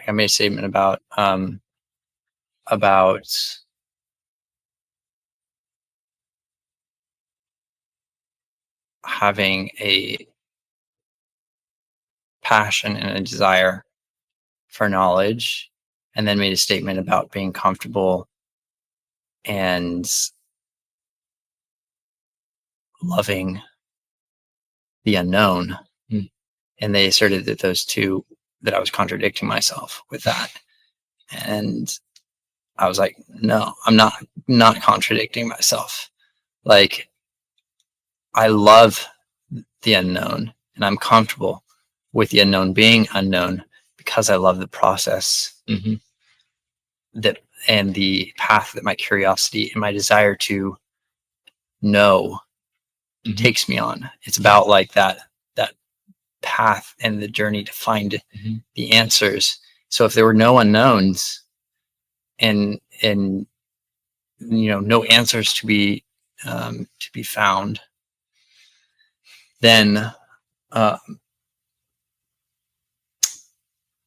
wouldn't have that path. I wouldn't have that journey, that exploration, and so I can love both of those things. I can love trying to understand and know things, as well as the unknown, because those two are what causes that journey and experience for me. Yeah. And I think I hope this doesn't sound different than how I mean it, but when I see people living their lives in fear of the unknown and clinging to what is comfortable and what they think they know, it irks me and it makes me sad to see, because that's like, for me, is like the joy of life. Yeah. It's like the spice, that makes things interesting, is that kind of relationship and handshake with the unknown, where you try and figure out what it is. And it's not like it's going to be comfortable at the beginning. It wasn't for any of us. No. And I think, it's I remember Dr. Huberman, that guy on his podcast with David Goggins, right? He was talking about the anterior mid-cingulate cortex, right? Which is the part of the brain that grows when you do something you don't want to do. And all of a sudden, as you continue doing that, you do actually get comfortable. So is our neurology, illogical? I don't think so. I think there's something fundamental to what you were saying. It's not a contradiction. Yeah, that's for sure. It's something fundamental to even our brain chemistry. It's like, it's something that uncomfortability is such, it's a very loose term, right? Because there are a lot of things that could make you potentially uncomfortable, but also, there's that psychological aspect of kind of like your will to supersede that, will to survive. Like, here's an example. The eye of the tiger. I'm sorry, go ahead. Rising up to the challenge of rivals. No, but anyways, I do a lot of MMA training, so usually 3 times a week I'll do it. And what's interesting is, one of the days we had to do knuckle push-ups, and these weren't like normal knuckle push-ups on the floor. No, we had to go to like the hard tile floor and use just our top 2 knuckles, right? And so you can kind of see what happened there. It's been pretty rough. But what was interesting is that because of my will to push through, I didn't have a bad experience. The pain was terrible. It hurt like nothing else. But what was interesting is that because I had the will to push through and want to see the results of my fruition and the uncomfortableness that lied within that, I got to actually experience the endorphin release.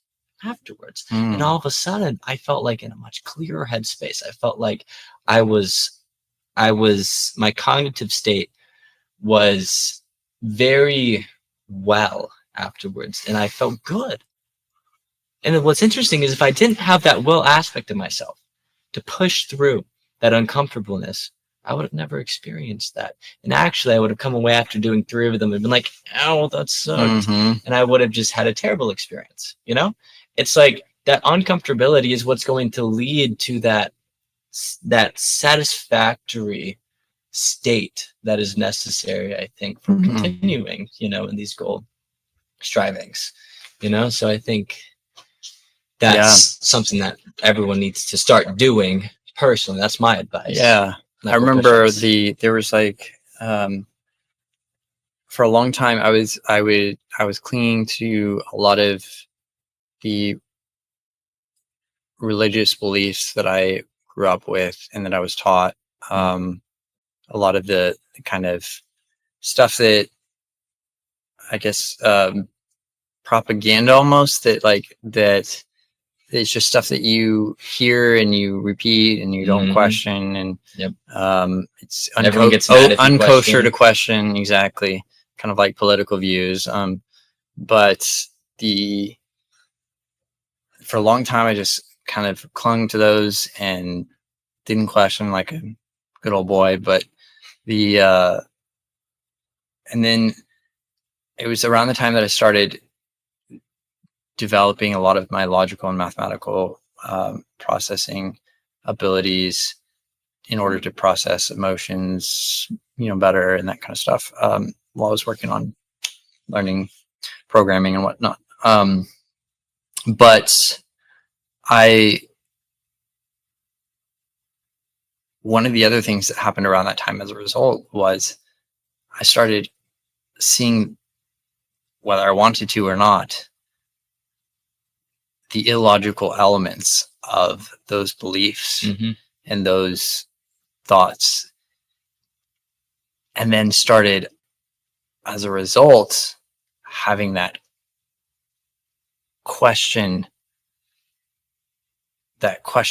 pop up, you know, the seeing something doesn't make sense, and as a result you now no longer trust that it is what you thought it was, you know. And for a long time I tried to ignore that, just was Can't like for long though. And then eventually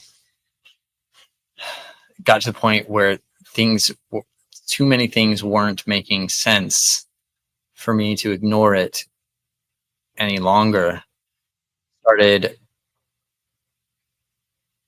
actually looking at from a somewhat objective, you know, perspective, without fear of ramification of it, because at that point I was just like, I got to deal with this, and saw it for kind of what it was very quickly. Like it was once I was able to obtain that objective perspective, I was able to see it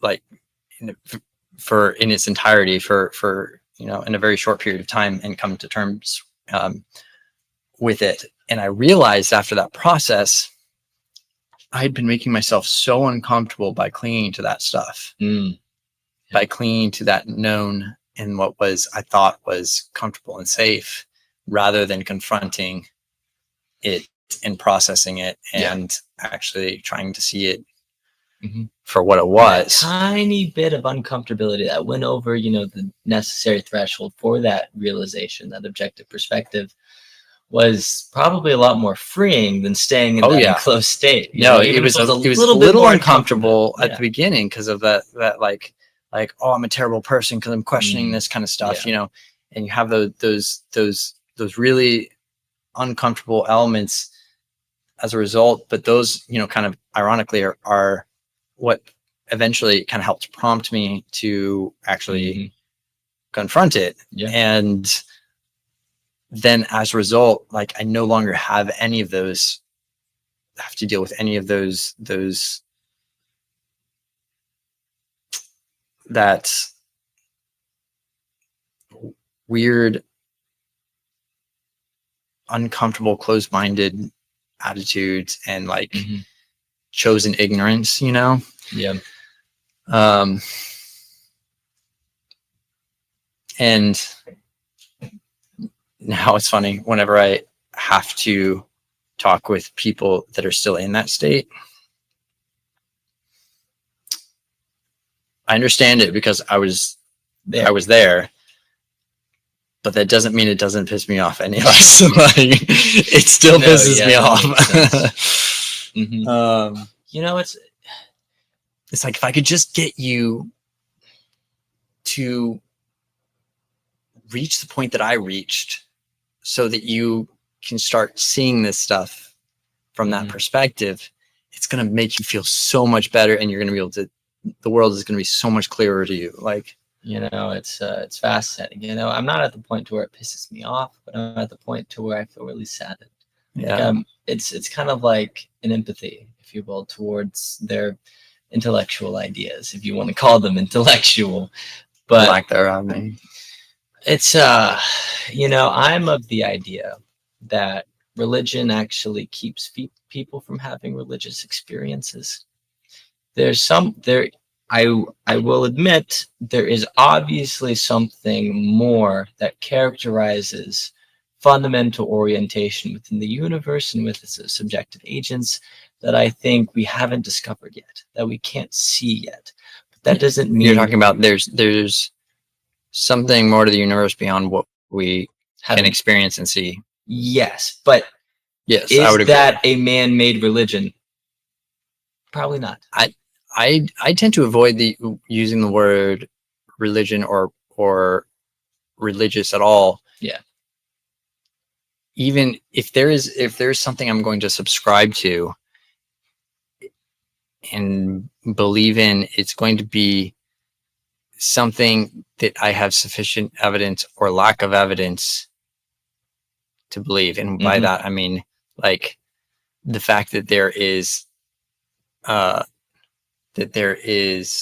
lack of evidence to explain certain things, you know, that we observe in our universe suggests to me that the something more hypothesis is a valid hypothesis, you know?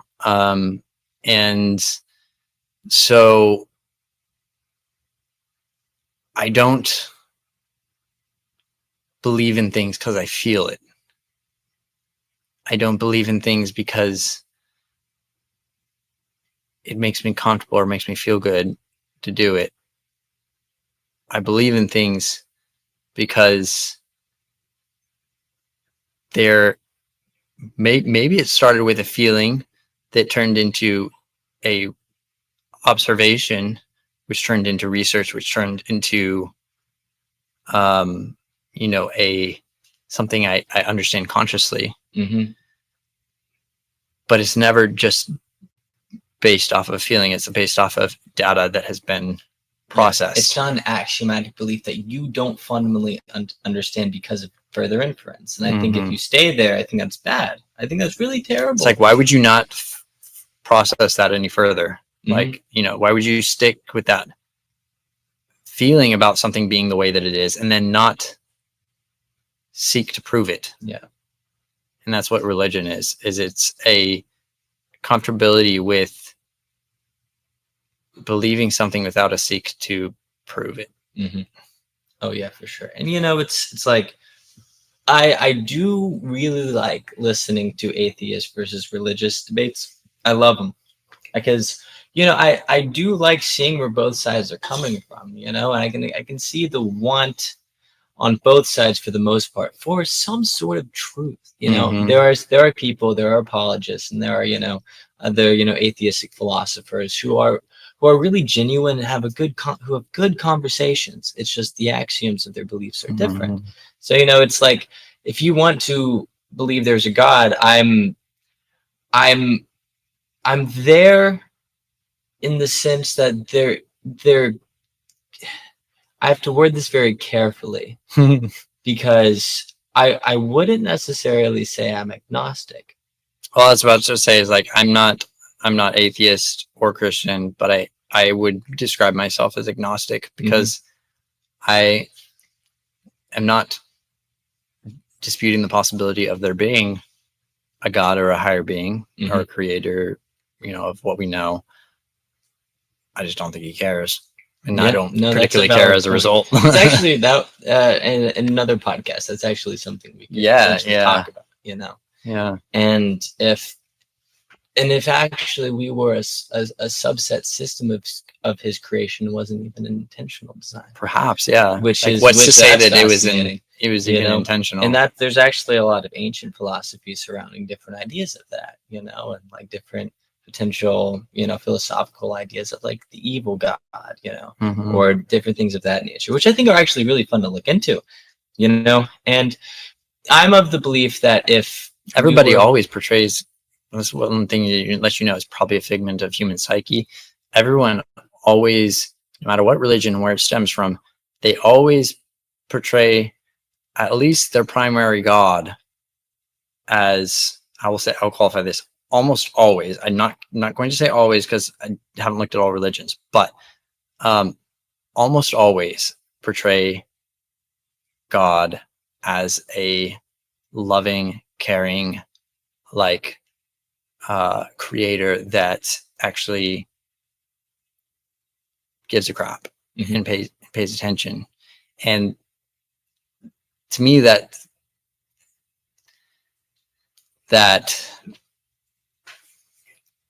makes sense that people would do that, because it verifies for them that they have meaning, and that they have purpose, and that it gives them a comfortability with and a reason for their own existence, and that they can understand. And I'm not saying there isn't a reason for our existence.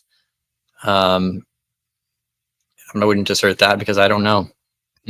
But it makes sense. I am saying that is what we want. We want to beyond just having a purpose for our life. We want to also believe that we will survive. That's our survival instinct talking, and that's why we create heavens. Every religion, they've got a heaven. And so I feel like humanity develops these, or we have these needs. We start developing these, trying to make sense of the world, and as a result, developing these hypotheses that then become religions that comfort us in certain ways, and which then society takes and turns into a tool and to use to help manage society better. And so we have the result, the rise of Christianity and whatnot, and heaven and hell. And like, if you're good, you'll go to heaven. If you're bad, you'll go to hell. Like, you don't want to succumb to the devil. Don't do these bad things. These are things that help society at certain points in its development, and were tools that they utilized, but have gone past, I feel like gone past the point of them being useful tools, and have now branched into them being irrelevant and causing problems because you're trying to use a tool that's outdated for the task. And it's you're right. I think what's interesting is that if I'm going to take Christianity seriously, I must look at the fact that through the biblical narrative, it seems as though that God actually evolves with us. That seems to be the precursor that exists throughout the corpus. And I think that if we're going to continue through that evolutionary process of that biblical narrative, I think we need to turn a little bit away from the heaven and hell, sky daddy, whole kind of idea, which I think is actually holding a lot of people back, like I said, from those true religious experiences. And you're right. I try to be very careful with how I word this, because a lot of times certain words that are used in a more general sense have a lot of preemptive motivations behind them that I don't necessarily represent. So I'm trying to find the best way to. You're saying they're likely to provoke an emotional response that Yes. you're not Because it's like, exactly, you're not trying to it's like, provoke. I hear you. I really do. But we're holding on to some of these ideas that are just fundamentally illogical. And if you want to continue with how the time is evolving, like that's why I think from Judaism to Christianity was able to be so popular and so self-sustaining for so long, is because you could see that structural flexibility within it. And I think that actually, because it stopped structuring itself like that way, it's going to crumble under its own weight. And I think actually, it seems to me that the Bible actually says that that's going to be the case. So it's funny, but we'll see how it all plays out. It's just, if I don't think as we further develop, it's going to, they're either going to have to change, or it's going to lose itself, and it's different than something like, let's say, like radical Islam. Obviously the majority of them are not, but you can instill fear and subjugation as a way to continue on that as well, which also works fairly well. And so but to have something as altruistic and loving and sacrificial as Christianity, there's going to have to be that flexibility, but I don't see that anymore. Yeah. Well, I wouldn't describe Christianity as a whole as loving at all. They the ethos tend to be pretty. Their ethos is, but in practice, they tend to be pretty judgmental. Exactly. And it's because they're denying the physiological aspects of themselves that actually exist, and turn away from it and unconsciously just manifest them. And they are trying to. It's so weird. It's like, it's one of the things about judging that I always thought was interesting. It's like, okay, so we have this innate physiological desire to judge. It's an innate kind of just function that we do. Like, obviously, when you meet someone, immediate, very complex systems are judging this person in front of you, and so it's like, well, what is that judgment oriented towards? It's like, why don't you just say, okay, I do have this, how do I change it to serve the functionality that I wanted? It's like, well, instead of just judging people generally, maybe you judge how to love them, and then that actually, from a psychological standpoint, will excite a true, genuine connection with them, and it'll allow your more people interactive abilities to actually manifest and naturally, so it's like, there are all of these things that people are trying to deny, instead of create through change from innate physiological functions, which is why I think, it's some things in this modern world are going to crumble under its own weight. Yeah, and the I think what people really don't like, one of the things people really don't like about the Christianity when they're outside of it, when they're kind of interacting with Christians, is the beyond just the element of ignorance and blindness to questioning things, is, and I don't say that to say that all Christians are always ignorant. I'm saying that they have a tendency to be blind to anything that goes against their values, and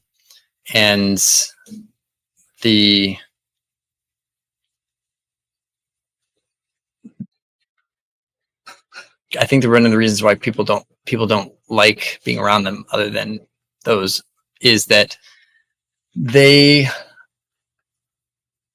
see the inherent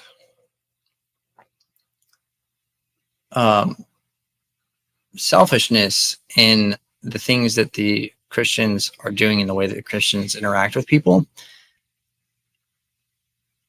and can observe that kind of indirect selfishness that causes a Christian to, because they feel like in order to be a good Christian that is endeared to God and that is close to God, and they should be close to God, they feel like in order to achieve that, they need to do these certain things and be these certain ways. And one of those things is witnessing and being a good influence on other people, and when just becomes condescending, exactly, without any actual mature wisdom to give. Exactly. So they don't have anything really to back it up. It's just that this is what you should be doing. My way is better than your way.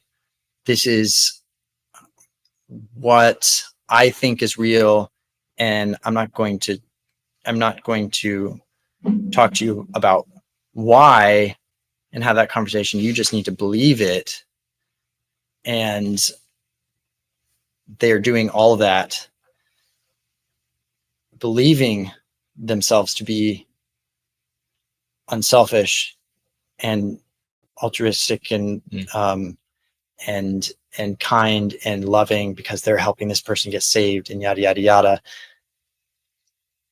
while ignoring the fact that the root reason for them doing that is that they're trying to endear themselves to God. This God that they believe is such high value and is important for them to be close to him and do what he says so that they can go to heaven and all this stuff. And that is the motivator behind them doing that. So it's not unselfish. It's not altruistic.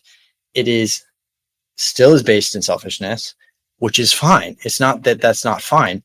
It is, because we all do things based in selfishness, but they're ignoring that. And they are trying to impose their views and their lack of reasoning on other people without confronting that kind of transactional selfish or that transactional nature that comes with selfishness. We're all selfish.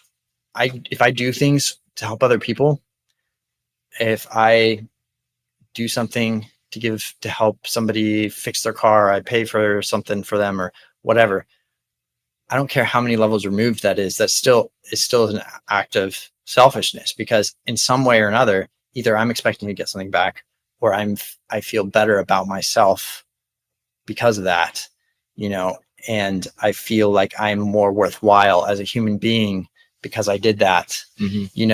Those are all things that are selfish motivators, and it's just the nature of like the way that we are. We're not going to can't expect anything different. Yeah. But it's about maintaining that transaction of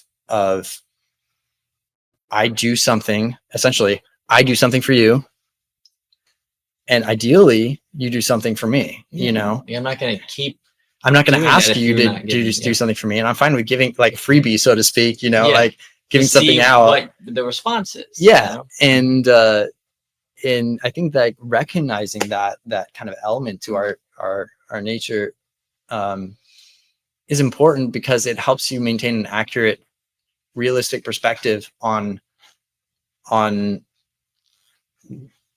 your relationships and why they might be struggling or why they're working. And if somebody's constantly giving out and they're not getting in return, that transactional relationship is very lopsided, and it's showing a skew in values there. And there's no problem with it being self-based. Like, for example, my friendship with you, like ultimately it's selfish for me because I like having somebody to talk to, and I like being somebody that understands my ideas and can like hear me and talk back. Even like take it and then do as much as I can with it to even further and then give it back. Exactly. And like is a completely selfish motivator for me, but I imagine that it's the same for you, and I'm okay with that, Yeah. Yeah. And it's that recognition of what stems from your sense of self, and I do like to differentiate between the negative connotations of selfishness, because not all, like you said, not all selfishness is bad. It's like, what is this overarching badness that we have to be considerate of, and so usually to stay away from that, I say, so it's like the negativeness is selfishness, the positive altruistic aspects, both of us, are interacting in that way, stems from a sense of self that is innate to who we are. And I think that's something that people are missing. And because it's on this overarching term of selfishness, they kind of forget that. And I will say I'm very careful when it comes to religious people, because oftentimes, I would say the majority of the common folk think that way, right? And I will say you do get to a level of people who have really thought everything out in every way, shape, or form, and have somehow gotten to this point of religiosity that they've accepted. And, interacting with those types of people is very interesting, because it's like, okay, you seem to have this axiomatic motivator of this God figure. And then from there, you are able to still explore kind of the more innate aspects of life in a way that is genuine to who you are, which I respect. It's like, instead of being agnostic, you just accept it as fundamental and then explore everything else, and just, which is interesting, because I am of the notion, right? It's the reason why most people are agnostic. It's because there aren't very many good arguments against God, but there are an infinite amount of good arguments against religion, And so if you want to harmonize with a religious idea, that's great. But for the most part, from what I see from people who are, like the neuroscientists and the people that I listen to who do believe in God, they would be called heretics by any religion ever, like they just don't fit. But I respect and I can see why they do have that kind of essence of this more metaphysical figure that orients everything behind what they do. But they do that in consideration of everything else that also exists. Yeah. Which, is like, that's a good it's valid. Yeah. That's one of the reasons why I'm agnostic and not atheist. But because I wouldn't remove that as a possibility, because I don't know. But religion, us mortal beings will have no idea, man. Religion to me makes around Judgment Day. Religion to me as a concept makes sense within the context of what I know human tendencies are, and what the things that they're worried about and the things that they want out of life. It makes sense why that would develop on its own. And it doesn't make sense to me the way that they're typically described and portrayed. And there are massive contradictions in a lot of them. And while a lot of the morals and whatnot that they contain are good principles for society, to work within, the beyond just the lack of evidence to suggest that any of the stuff that they recount, as far as God, their interactions with God, actually happened. They often describe a God that doesn't live by his own rules. Yeah. And so there's I would agree with that. And these are all, opinions. We're not offended by people that believe differently, even though it may seem like, we're being critical. We're critical of everything. But yeah, we tend to be critical of pretty much everything. And I think that no matter what people believe and what they think, they should be given the opportunity to have a discourse with people about it. And that's, I think, one of my biggest problems is the lack of ability of people to discourse about this kind of stuff without getting offended. Yeah, that was my thing. It's just like, if you believe this, shouldn't you think it's true, so you don't have a problem with actually having it challenged? Right. Like, if you have a difficulty and it harms you to have this challenge, then I don't really think you fundamentally believe it anyways. And I think that's why they act the way they do. And when people can see that, if it's so unprotectable that you're unable to have conversations with people that believe differently, and actually try and consider things from, their perspective, you're right. That is an indicator that perhaps the ground you're standing on is not too solid. Yeah, and I think that's why they usually crumble under their own weight and don't actually live up to the values that are instilled within the ethos that they live by. Yeah. For the majority of what they do. And then they say, "Well, I'm imperfect." Well, it's unrealistic to expect anybody would anyway. Mm-hmm. It's a lot of those expectations are just go against human nature. No, yeah, for sure. And I think that's why you can see that evolution throughout the biblical corpus, which I think is fast. Like I will say, it's a good book. It's a good book, and it's very interesting. And there's some pretty good archaeological evidence to show that that it follows a very well framed timeline. Sure, obviously not Genesis. I think that's a story. Yeah, personally. yeah. But Well, who knows? I mean, actually, I'm a young Earth creationist. I think the Earth exists. Was created 6,000 years ago. No, I still know people that are young Earth creationists. Well, God just created everything how it is. And on the seventh day, we all took a nap. That was great. He said it was good. It was really good. Yeah, I mean, it was a tasty dish. Mm-hmm. Very yummy.